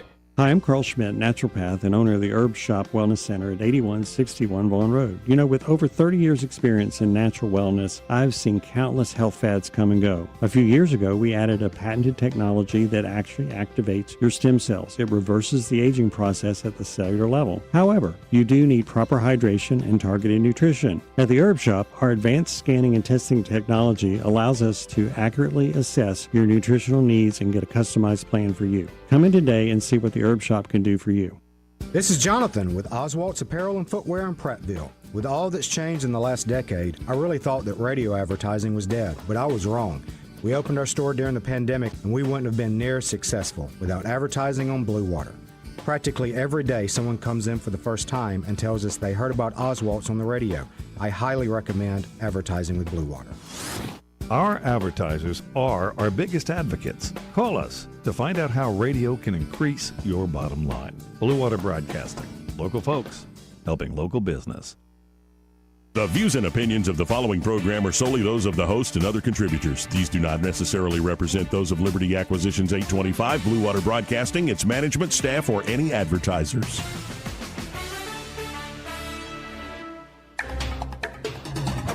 It's time for Montgomery's conversational radio show. It's News and Views on News Talk 93.1 FM. To join the conversation, call 272-9228.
Clark. Welcome back. I'm your host, Joey Clark. Eddie Bader is still in the house, and joining us now we have Dr. Stuart Tankersley here in the studio. He is, of course, my doctor, but also, just as in full disclosure, but he is running for lieutenant governor here of the great state of Alabama. Right. How are you, sir? I am doing great, and it's great getting out and meeting folks and getting on the trail and talking about the issues that matter most. And just give a kind of color that in for me a little bit. Like, where have you been, and what's kind of the sense out there on the campaign trail of the issues people care about? Yeah, it seems that the thing that I've been all the way from Huntsville down south, and it seems like people are worried about affordability and really accountability. There's an Insider's Insider magazine out of D.C. called the Cook Political Report, and it said basically, and this is advice to the political entities, that people are worried about affordability, but they're very worried that the elites control everything and we don't have a say-so. And I agree completely that that's really the reason. The elephant in the room to me is the lack of trust in the government, and with that, you solve that problem and you solve so many others. Now, where do you think that trust is lacking most? I know in particular you've been hammering state health officials for a while for good reason. Yeah. But I'd imagine it's even across the board beyond just public health. No question. I think public health has been the obviously big issue. What they've done to us the last 6 years. Do we really think they wouldn't do it again? Of course they would. They benefited way too much from it. The elites did, and so. And the crazy thing about it was it's so unscientific, and I'm so proud of Jay Bhattacharya addressing it nail on the head, and is that we will debate now. We will dialogue. We will find out what's really the motivations behind where our country was so taken so far off course. And, I mean, just the abridgment of all, they just threw away the Bill of Rights. And, yeah, it's so important that we put people in charge that, to me, career politicians, it's not what the country was founded to produce. And career politicians I think they're like the doctors. I think that 99% of the doctors got COVID wrong, and they were just trained into a system that was ready to be had, and clearly they were. And first 2 or 3 years, I've told you this, I know, Joey, that first 2 or 3 years of COVID, I was very angry at the other doctors, and then the Lord gave me a reminder that I got it right, because he gave me the insights and the eyes to see, if you will. But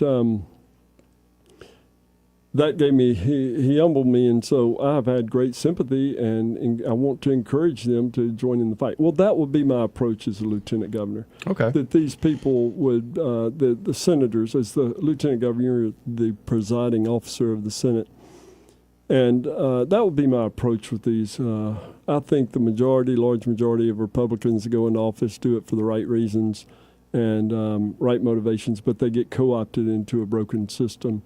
And I learned so many of the problems on the Ethics Commission. And that leads to the day-to-day affordability issues that are so,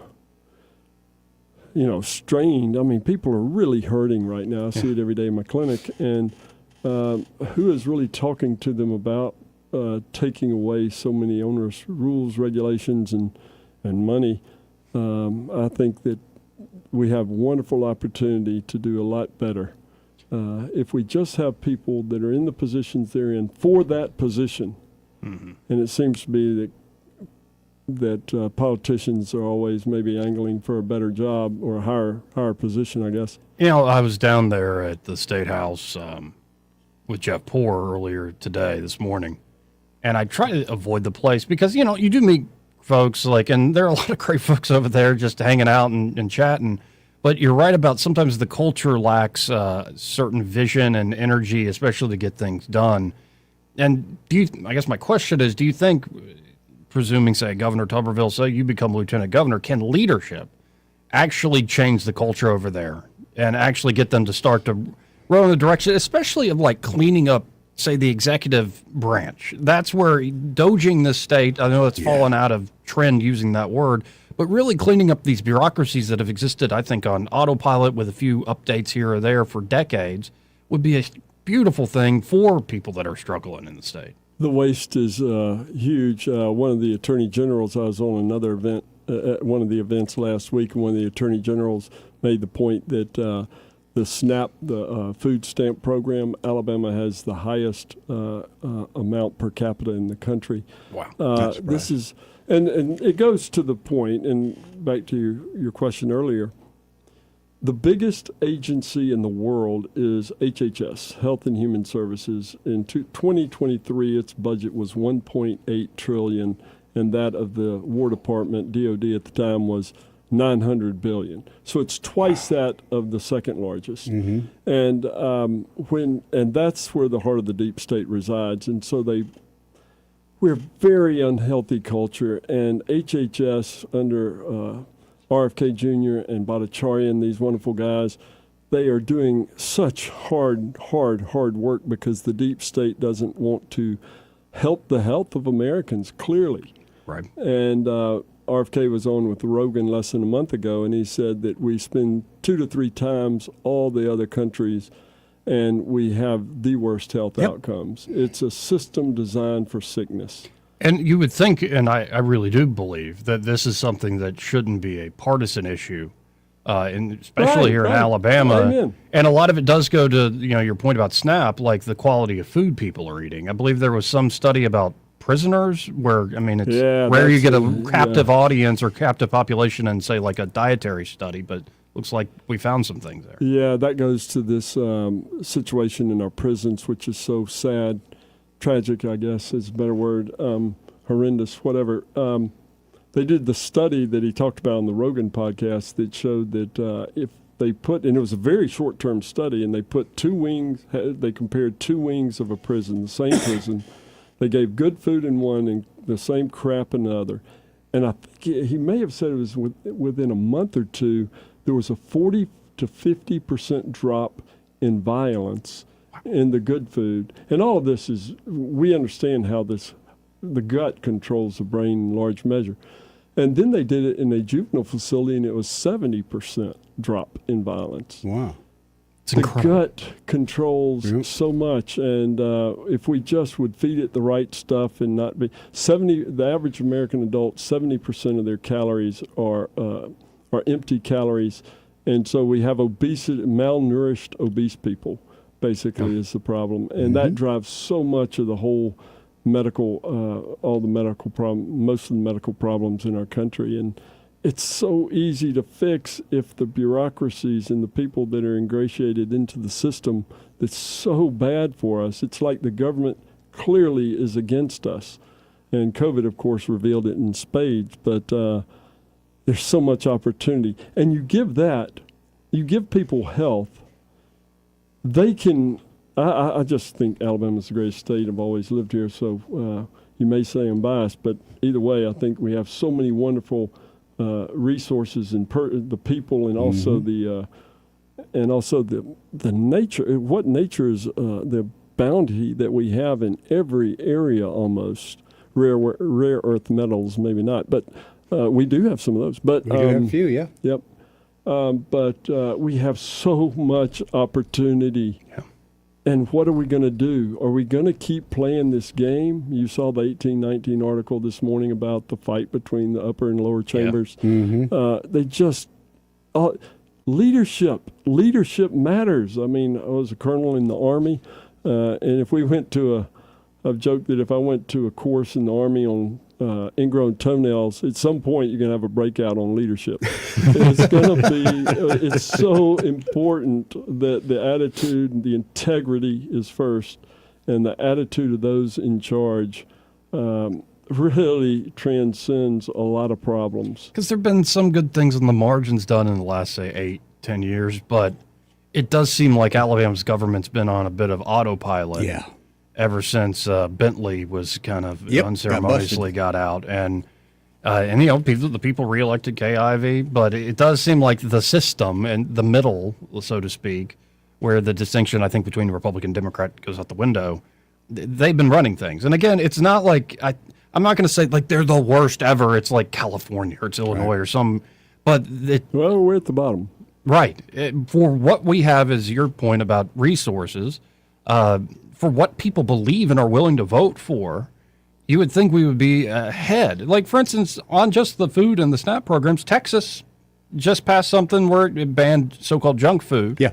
With the SNAP program, it's like, why aren't we leading on this? Why are we always down the road on so many of these things? I don't know if it's changed in the last month, but RFK was talking at a different speech about only 10 states have taken up their encouragement since a year ago to sign up and get the waivers so that the SNAP foods don't allow for the crap.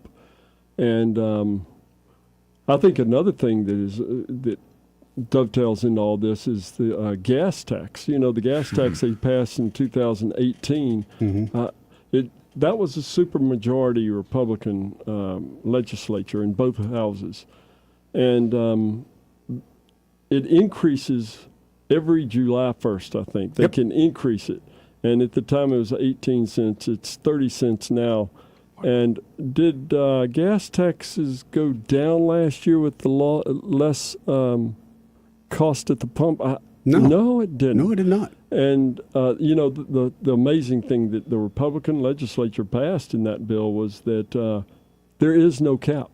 Right. And it's that, and people think, okay, it maybe cost me a couple more bucks at the tank to fill up the tank. No. Every goods and service you purchase, those people have that same burden. Right. And so it's just so much. Getting the waste out is going to be a huge opportunity to really allow the freedoms to the families, the young families. I mean, this average age of a first-time home buyer being 40, 43 years old, and less than 10 years ago it was like 32. Before that, it was 28 or something. Yeah. Again, folks, we're talking to Dr. Stuart Tankersley, and if folks want to help, want to volunteer, want to donate money to your campaign, how can they do so? Yeah, thank you. StuartTankersley.com, Stuart, S-T-W-A-R-T, Tankersley, T-A-N-K-E-R-S-L-E-Y, don't forget the E, and then .com, and they have a donation page there. It's exciting. I went to the forum that the API and the Ladies of Liberty held in January. It was on a Tuesday. The declaration day for signing up was on Friday. And I went up to it. I thought about it, but I was so saddened that they ignored the fundamental element in the room, which is, what are we going to do about the lack of trust in our government that just keeps getting worse and worse and worse? And the clearest example of this legislative session, there's always more than one, but this one to me, remember the VCAP bill that they passed almost 10 years or several years ago that prevented anybody from doing surgery on children for sex reasons? I mean, that took 3 years to work itself out. And of course, UAB, that's where I went to medical school. It's a premier. If you have a real problem, it's good. But the politics at the top end of that entity really need to be reevaluated, because I just can't comprehend doing that to a child or really anybody. But the point is that that took 3 years. Yeah. This year in the legislative session, and I don't blame the senators for this reason. 2 of them get 1 secretary, and they don't have the personnel to give them the background. So when these lobbyists come to them, I guess they're taking them at face value and believing what they're saying. But, you know, if you have a leader sitting up in the presiding officer who's going to report weekly with a podcast that I have on America Out Loud Pulse, every week I'm going to say to the state, to the citizens, this is what they just did. And the worst example this session was when, a couple of weeks ago, Blue Cross Blue Shield, which is a nonprofit entity, company, a few years ago, 2 or 3 years ago, they got it so the officers in it didn't have to publicly report how much they make. It's weird. But this year, they slid through a bill, and it was unanimously voted in the Senate, and then it was unanimously voted out of the House Financial Services Committee. It allows Blue Cross to take potentially billions of dollars, a nonprofit entity, and put it into holding companies that will allow them to make money and hold it and keep it. And what in the world is going on? Because health insurance is a huge cost to families. And yet Blue Cross is, unlike any other state, has a monopoly almost. 90% of the coverage in our state of private plans are through Blue Cross. And that's just an example. And backstory on that was that there had been a 13-year running legal battle that they recently lost that's very costly for them. And I doubt that they shared that reality with the senators. But the fact is they, I know several of them, and I like them. You can't help but like these people. Sure. But they just need somebody. You need leadership. You need somebody that's going to come. One of the most important things a leader does is he protects his subordinates. And that would be one of the key things I would look to do as the next lieutenant governor is, wait a minute, people say the lieutenant governor doesn't have much power. Well, it's what you make it. Sure. And look at Vance. He doesn't have much authority, does he? As VP now? Right, but he's certainly doing a lot of good. And so it's just what are you going to make it? And I think with my experience in leadership and real deep concern for people on a daily basis that I'm honored to see in my office, it's so readily apparent when you talk to people they're hurting.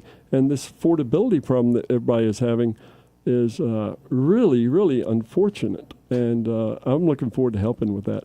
Now, I just saw the Senate advances the Public Service Commission expansion bill today, or they did it on Tuesday, excuse me.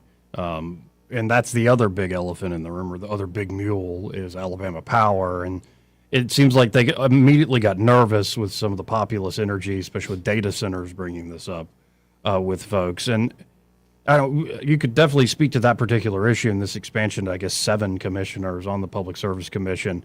But what sort of authority could a lieutenant governor have in the Alabama Senate? Like, if you actually understand the role, the rules. Yeah, right. Well, I'm sure it'll be learn as you go in large measure.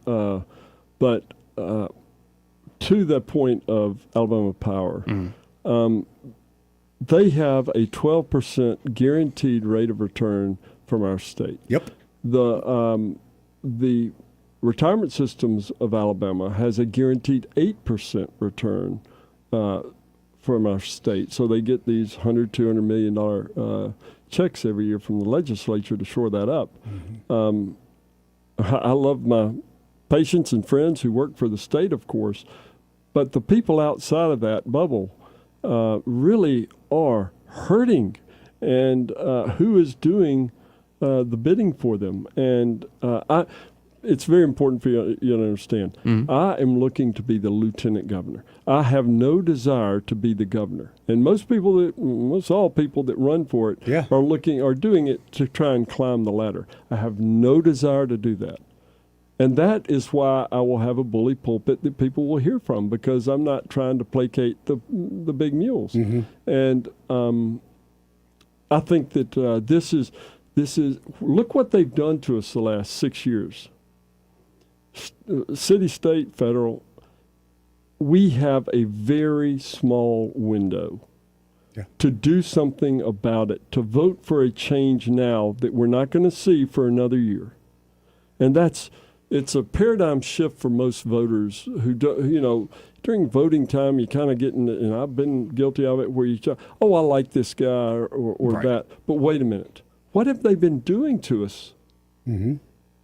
Now, this is the window of opportunity. You can change that. You can make a major course correction.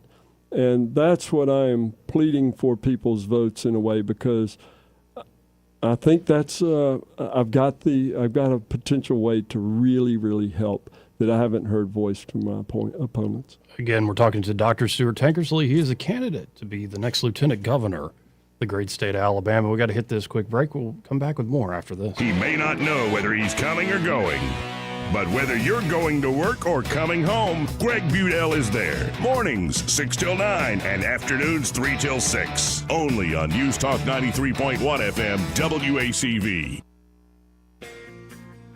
For many homeowners, there's untapped reserves hiding in plain sight. It's not in the savings account. It's not in the stock market. It's right under your roof. Now more than ever, homeowners are sitting on record levels of home equity, and that equity belongs to you. It can be used to consolidate high-interest credit card debt, to pay expensive school tuition, to cover medical expenses, to invest in renovations, you name it, because that money is yours. This isn't about taking on unnecessary debt. It's about using an asset you already own to improve your financial position and your quality of life. The key is understanding your options and choosing the strategy that fits your goals. Let's see what's possible with the equity in your home. Give us a call at Alabama Home Mortgage today at 334-567-4223 or visit us online at myalabamahomemortgage.com. That's Alabama Home Mortgage, because there is a difference in mortgage companies. NMLS 1586368, Equal Housing Lender. Alabama weather will never fail to surprise you. Our lawns hardly get a chance to have any downtime. This year, save the hard work and aggravation and call Alabama Lawns, the River Region's leader in weed control and fertilization services. What makes Alabama Lawns the River Region's best? It's the people. They have the experience, education, and commitment to customer satisfaction. Ask your neighbors. Alabama Lawns has been the Montgomery Advertiser's Reader's Choice Award winner 14 years in a row. The Alabama Lawn staff is made up of long-term employees and agronomy graduates, and the staff at Alabama Lawns attend annual continuing education classes. It pays to have someone that knows southern grass types and how to keep them green and flourishing. Call Alabama Lawns today at 272-7171 and let them show you real value in lawn maintenance service. Alabama Lawns, the company with black trucks and green lawns. For too long, Alabama's statewide news companies have shamed us for our conservative Christian values. Alabama deserves a news company that cherishes our culture, a company that isn't bought and paid for by the powers that be. 1819 News is that company. Run by Alabamians for Alabamians, 1819 News celebrates what is good and beautiful about our state while exposing those who work against our values in secret. Just go to 1819news.com to learn more. Subscribe to our newsletter. That's 1819news.com. The employees of Adams Drugs would like to thank you for trusting us with your health care in 2025. We look forward to serving you and your family in 2026. You will continue to enjoy the same services such as immunizations, compounding, medication therapy management, delivery service, and wellness clinics, to name a few. Looking for that perfect gift for a loved one? Visit our Emily B. gift shop and find everything from Tyler candles to scout bags. Gift wrapping is available. If you have not visited Adams Drugs and experienced the award-winning customer service, we ask you to consider us for your prescription care in 2026. We have 12 convenient locations to serve you in the River Region. 8 in Montgomery, 1 in Wetumpka, Prattville, Millbrook, and Pine Level, Marbury. Please find us at adamsdrugs.net for the location that is nearest to you. Adams Drugs is your local, independently owned Health Mart pharmacy. Health Mart, taking the time to listen and care. This hour of News and Views is brought to you by our good friends at Cole Plumbing, 279-8919. Cole Plumbing is number one in the number two business. You don't have to dig a hole. They have proprietary pipelining technology. Ask them about their tankless water heaters. Remember, when you have trouble with your bowl, call on Cole.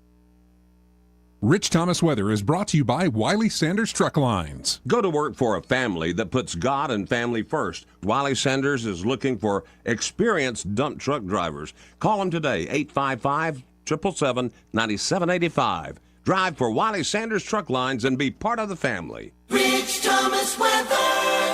Well, hi, everybody. Welcome to the month of April, sounding more like the month of May, including some spotty random storms in the afternoon and evening hours each day right on through the end of the week. They will fade out at night. Very mild tonight, overnight low temperature in the lower 60s.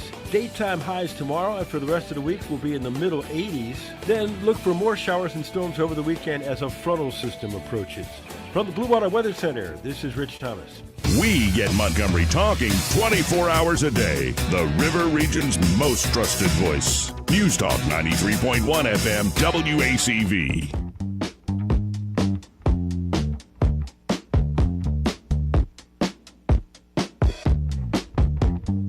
Joey Clark. Welcome back. And we have in studio here Dr. Stuart Tankersley. He's running to be the next lieutenant governor for the great state of Alabama. And before we go back into policy stuff, I wanted to have you present to the audience, like, just more about you, like your background. And I think you're a pretty well-known name here, especially in Montgomery. But like, if you had to tell the 5-minute life story here, like, obviously, like, born and raised, you said it in our earlier segment about how much you just love this state, It's home. So, but where did life take you to bring you to this moment of, you know what, I'm going to speak out and run for lieutenant governor? Yeah, thank you. I was blessed with a very, like we all have been in several ways, unbelievably blessed. In this Holy Week, it just got on my knees before bed last night. Just anytime I have ingratitude, I want to repent of it. And so, anyways, raised in Christian home here in Montgomery, 2 brothers, and I was the 3rd son, so it was good getting pounded on by these guys. But and my sister, younger sister, who is a delight and wonderful lady, she's one of the people that helped run Montgomery Christian School. Anyways, and so went to college, graduated from Auburn in history with a history degree. My uncle Will Hill and I were very close, and he was a big history buff, and I just, you want to be interesting in life, and you want to be interested. Yes. And so he really, and my father, obviously, and good friends' dads were major influences. And then I went to Auburn. After Auburn, I enlisted during the Gulf War '91, enlisted as a Cav Scout. In the cavalry scout in the Army, went through a boot camp, and within 2 years got selected to go to officer candidate school. In the middle of officer candidate school, I got my acceptance letter to medical school, and the head guy called me in, the top called me in, and he said, "So you gonna stay with us, or you gonna keep it out?" And I said, "I think I'm gonna earn my rank." And so I graduated OCS on Friday and started medical school on Monday. And I just met some wonderful people in medical school as well, and stayed in the Guard. I was the medical detachment, the medical center for the National Guard is in Birmingham, so it allowed me to go to drill. And I learned a lot of valuable things from the docs that were above me. One of the things in the military that you do is you are always perpetually training your replacement, which is a different perspective than the civilian world in interesting ways. But anyways, went to medical school, did 2 years after that of OBGYN residency. Thought I'd come back and work with my dad, who was an OBGYN. And then Lord gave me I like the clinic rather than the OR. Yeah. And so my wife and I took a year of missionary training and for Thailand for a year, and then came back here, did family medicine residency with some wonderful teachers, and then started private practice. And I started private practice not employed by a hospital. And that's interesting because now the most supposedly 3 years ago, every resident that got out of training in Mississippi, none of them set up an independent shingle. And that goes to the Obamacare catastrophe. But the system, the healthcare system obviously is broken. I hope to help with little and big ways if possible. But the point is that then I went to, I was deployed 3 times in the Army, and I missed the biggest bride of my life, part of my life. My wife and I got married right after in our 3rd year of medical school, and at the end of it, and she is unbelievable. She is just the greatest woman I've ever met, and we have a faithful, blessed marriage. We have 3 wonderful kids. They're all in college this year, so I'm an empty nester for the first time, and we are.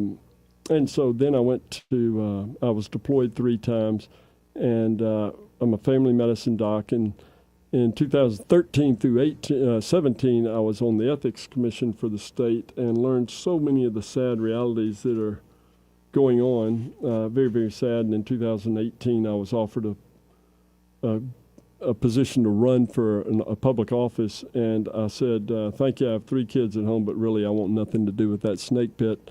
And then COVID came, and being the leading voice of reason the last 6 years in our state through that awful catastrophe. I mean, people, they will do this again to us. Yep. They simply will. They have, as Dr. Redfield, the former CDC director, whose eyes have been opened. He's a good Catholic guy. Oh, absolutely. He says they have 80-something in the hopper. This gain-of-function crap has just got to go. Yeah, there's utility here or there, but this gain-of-function, it's so insane. And then in October of 20, I got a call from the governor's office, and they asked me if I would be willing to serve on the vaccine working group. That the CDC had put out a directive at the beginning of October of 20 that they wanted to put together a working group. Well, I've been in working groups in the military, and if you have more than 5 or 6, it's kind of not a working group. Yep. And so I said I agreed to it, and I said, and I got on the first call, 2-hour WebEx, and I was appalled. There were 65 people on it, and I was appalled because when they sent me my invitation on Monday, the Monday before the Thursday meeting, there was an 85-page playbook. They called it the playbook. The CDC put it out to all the states, and I took the role seriously. And in the military, you call it a warning order. And so that's like the command says, okay, this is what we think we need to do and how we need to do it. So I took 18, 19 hours, took a day off work, and ripped the thing apart. Because a warning order is you want your staff to rip it apart, find the holes so that you can see what's going, how we can succeed. Yep. And when I did that, there were so many holes in it that I was appalled. Over half of the discussion literally was on making sure the blacks get their fair share of the shots.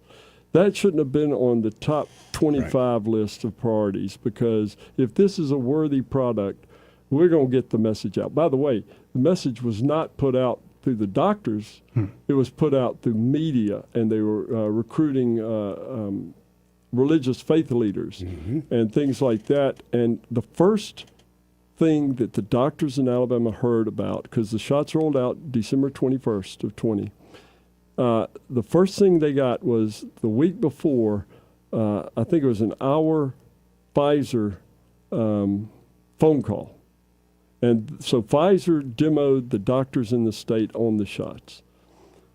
And from the beginning, I had so many questions. I had never been, what they call anti-vax at that point. I never thought the Gardasil, the HPV, was very suspect from the beginning. But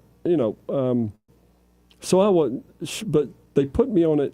Their statement was, "Fool me once, shame on me. Fool me twice, shame on you." And so we're asking Dr., not Colonel Tankersley, to be our representative on the working group.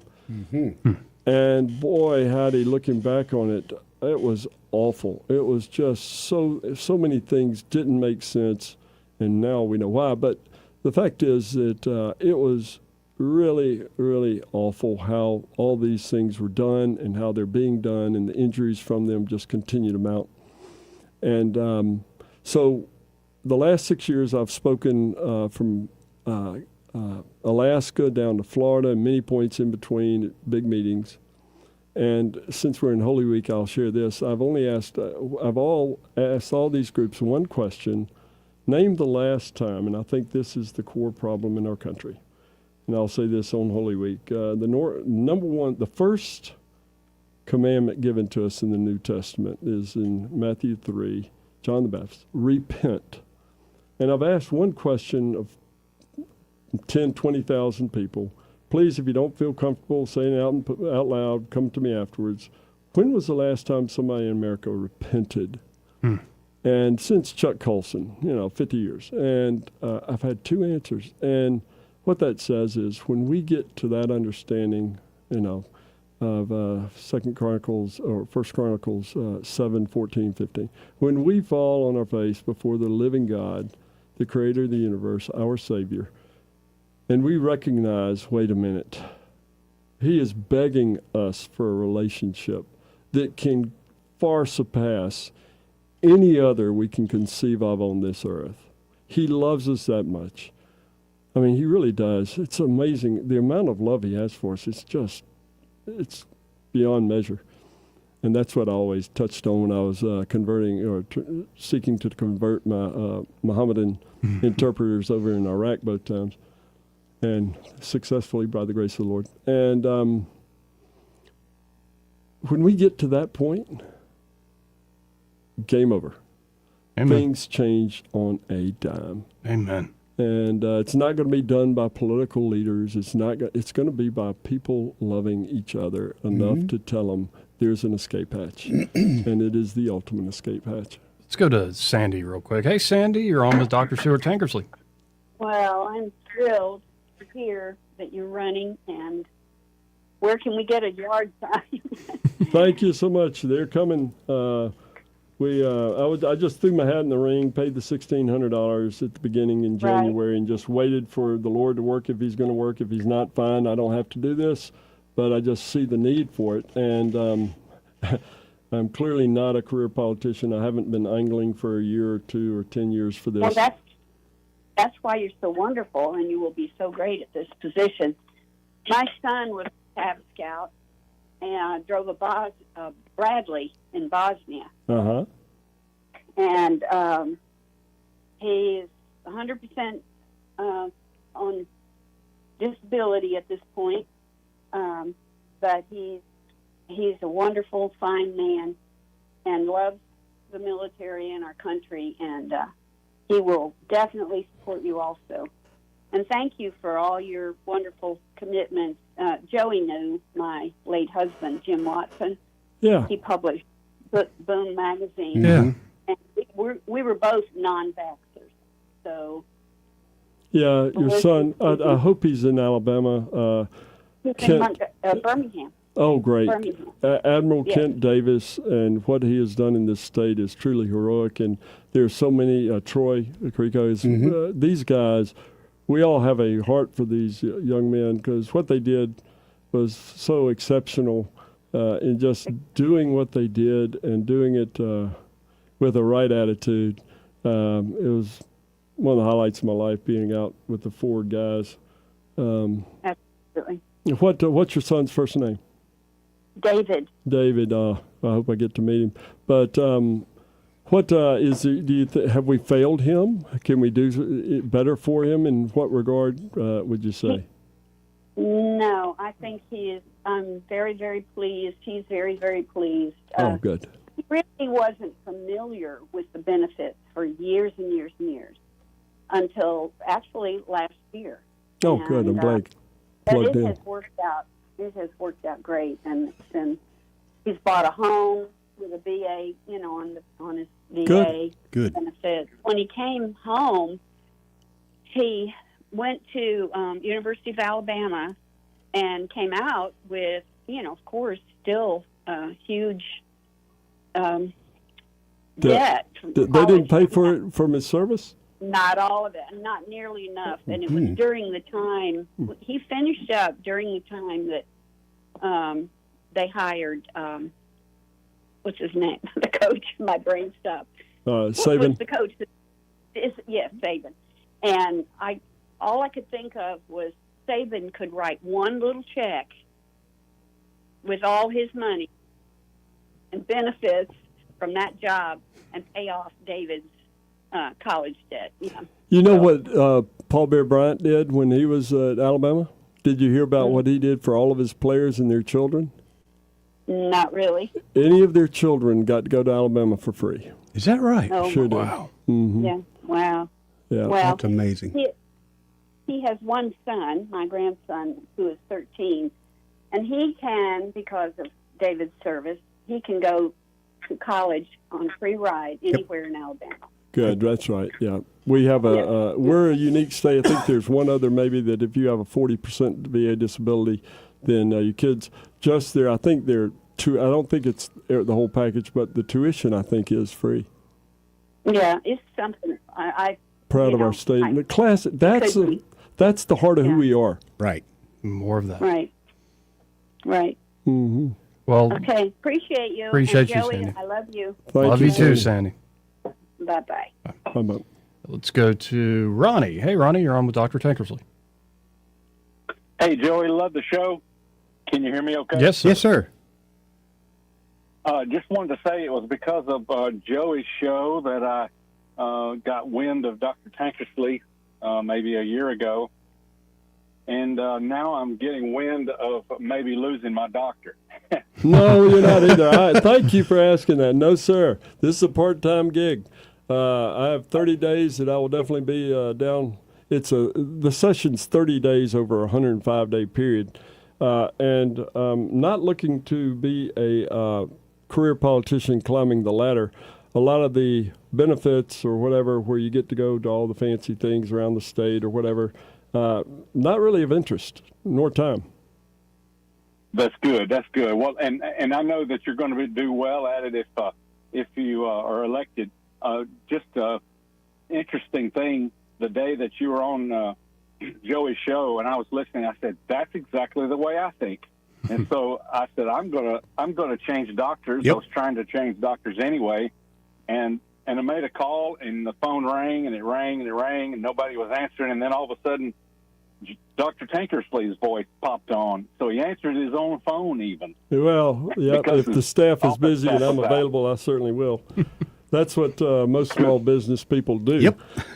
Take care of the people. Yeah. But, yeah, no, I'm not seeking. This is a side gig, but I'll be very intentional about using my time for it, for the people, because people are hurting. The affordability is just off the roof. But the elephant in the room is the lack of trust at all levels of government and the abuses that they demonstrated their potential with over the last 6 years. And no apologies. We got that wrong. Nope. Nope. Won't even admit they were wrong. And but we have this small window. And this is a very unique year of elections because, as you know, Tuberville is kind of the shoe-in. But so the lieutenant governor's race and the Senate races are getting a lot of the press. But this is a very rare time. And I think I found the weak spot in their chain of armor, and that's the presiding officer who is looking to lead.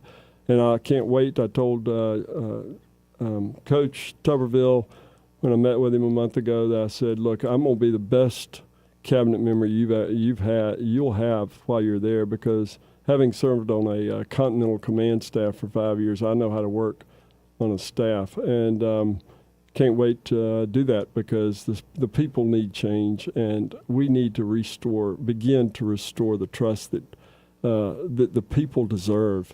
And it's not going to be easy. But I think that probably a lot of the lobbyists, they're just doing their job, but they need to take a step back and say, wait a minute, am I being forthright? And then the senators who are trying to do the right thing, they just have so many things coming in at the same time. And they need some help. And so one of the things I'm going to do is, one of the major things that the lieutenant governor does is appoints 167 different agencies, committees, and commissions, and makes over 400 appointments to those. And I want to get people that are not in that field, like I was not in the ethics field. The law for law in Alabama, the Code of Ethics was founded by Jones, the guy that Jones School is named after. Yeah. And that's who Alabama is. And I want to help these guys really see around the corner better than I think that they are trapped in sometimes. Well, Ronnie, I appreciate the call, man. Thank you, Ronnie. Thank you, Ronnie. Great one. Thank y'all. Have a good one, bud. And we're pretty much out of time here. And, just to give back what we've been talking about the last almost 50 minutes, there are a lot of practical problems that need the sort of experience you have. And, whether we're talking about public health and the bureaucracies that are standing in the way and just getting people proper food and proper care, as well as, taking on Blue Cross Blue Shield on the insurance side, or talking about Alabama Power and more of these, guaranteed rates of return with them, as well as the RSA system, like the big mules in the state, and then all the other practical issues that might crop up. But one thing I really appreciate about you is that at the end of the day, there is an element of spiritual warfare to all of this. Oh, always, always, always. That's the biggest lesson of COVID. It is spiritual first. Mm-hmm. And so I do have to hit this break and close things out, but I've made it a point, and I've found that in your own private moments, folks, if you just make it a point to change your habits, I make it a point. I wake up early now, and the first words that come out of my mouth are, I believe in God the Father Almighty, and the rest of the Apostles' Creed, as y'all know. That should be the first thing you think and say when you wake up. And you'll still have bad days and stuff will get in the way and whatever. But when you realize, the Lord can have another, right? Amen. That's right. When you realize that's what your center is, that's what actually should rise and set in your heart every morning and every sunset. I'm so proud of you for what all this journey that you're on, and you're so public about it. I'm just tickled pink over it. Well, I appreciate your time, and great to see you, and always welcome back here. Thank you so much. Thank you, Doc. We'll be right back. Want to carry News Talk in your pocket? Download the News Talk 93.1 app from the App Store. Available on iPhone and Android. Never miss a moment. Download now.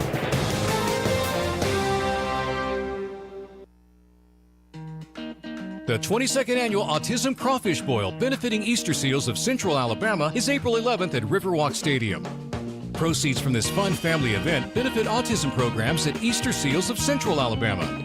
Enjoy all-you-can-eat crawfish, live music, and even a baseball game. The Autism Crawfish Boil, April 11th at Riverwalk Stadium. Stay and eat or grab them to go.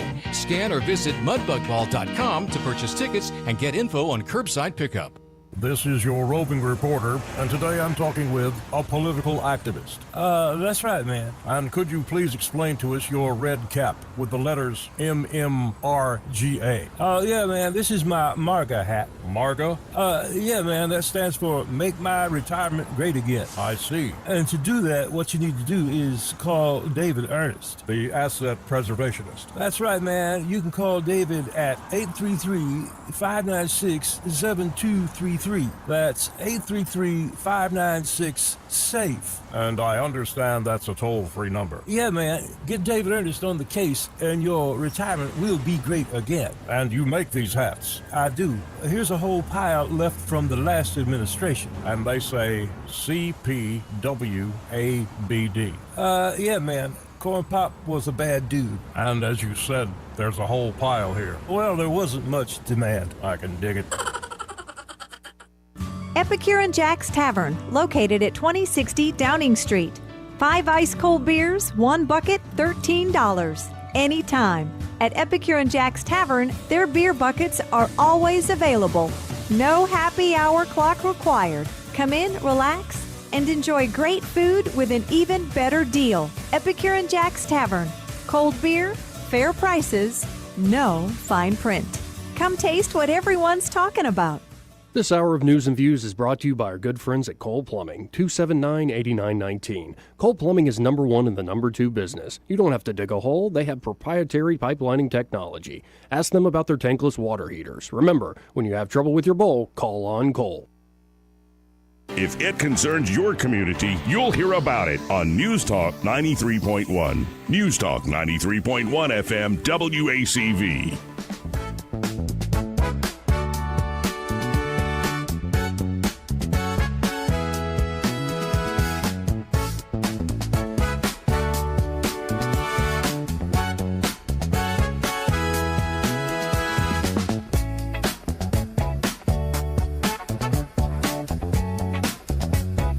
Joey Clark.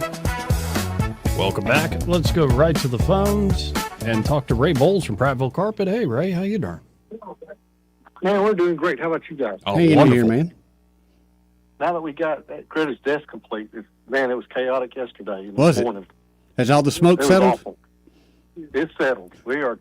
That I should have done that 20 years ago, but I didn't want to do it. I've been kicking that can as long as I can. Hey, have y'all talked about the new tax in Pelican County today? I have not, no. Well, we're not in. We're in Elmore County, so that Right. doesn't affect us. Just letting you know, if you need a floor, your price is not going up. Good one, Ray. Good one, Ray. Love the marketing this man has. He's got the best marketing, period. That is fantastic. Our prices are staying low, baby. They're staying right where they are. The number's still 285-8117? It is. It's absolutely 285-8117. And don't forget, this week is Easter week. Try to go to a local church somewhere near you. And if you don't have a place to go, come sit by me. We'll sit on the back row. That bad back row Baptist. There you go. Well, you make sure you tell Mark I said hello. At me. I know Mark sits like one row behind you. Yeah, Mark, you got to come. It's Easter. You have to, Mark. Guys, y'all have a great day. Thank you, Ray. See you, brother.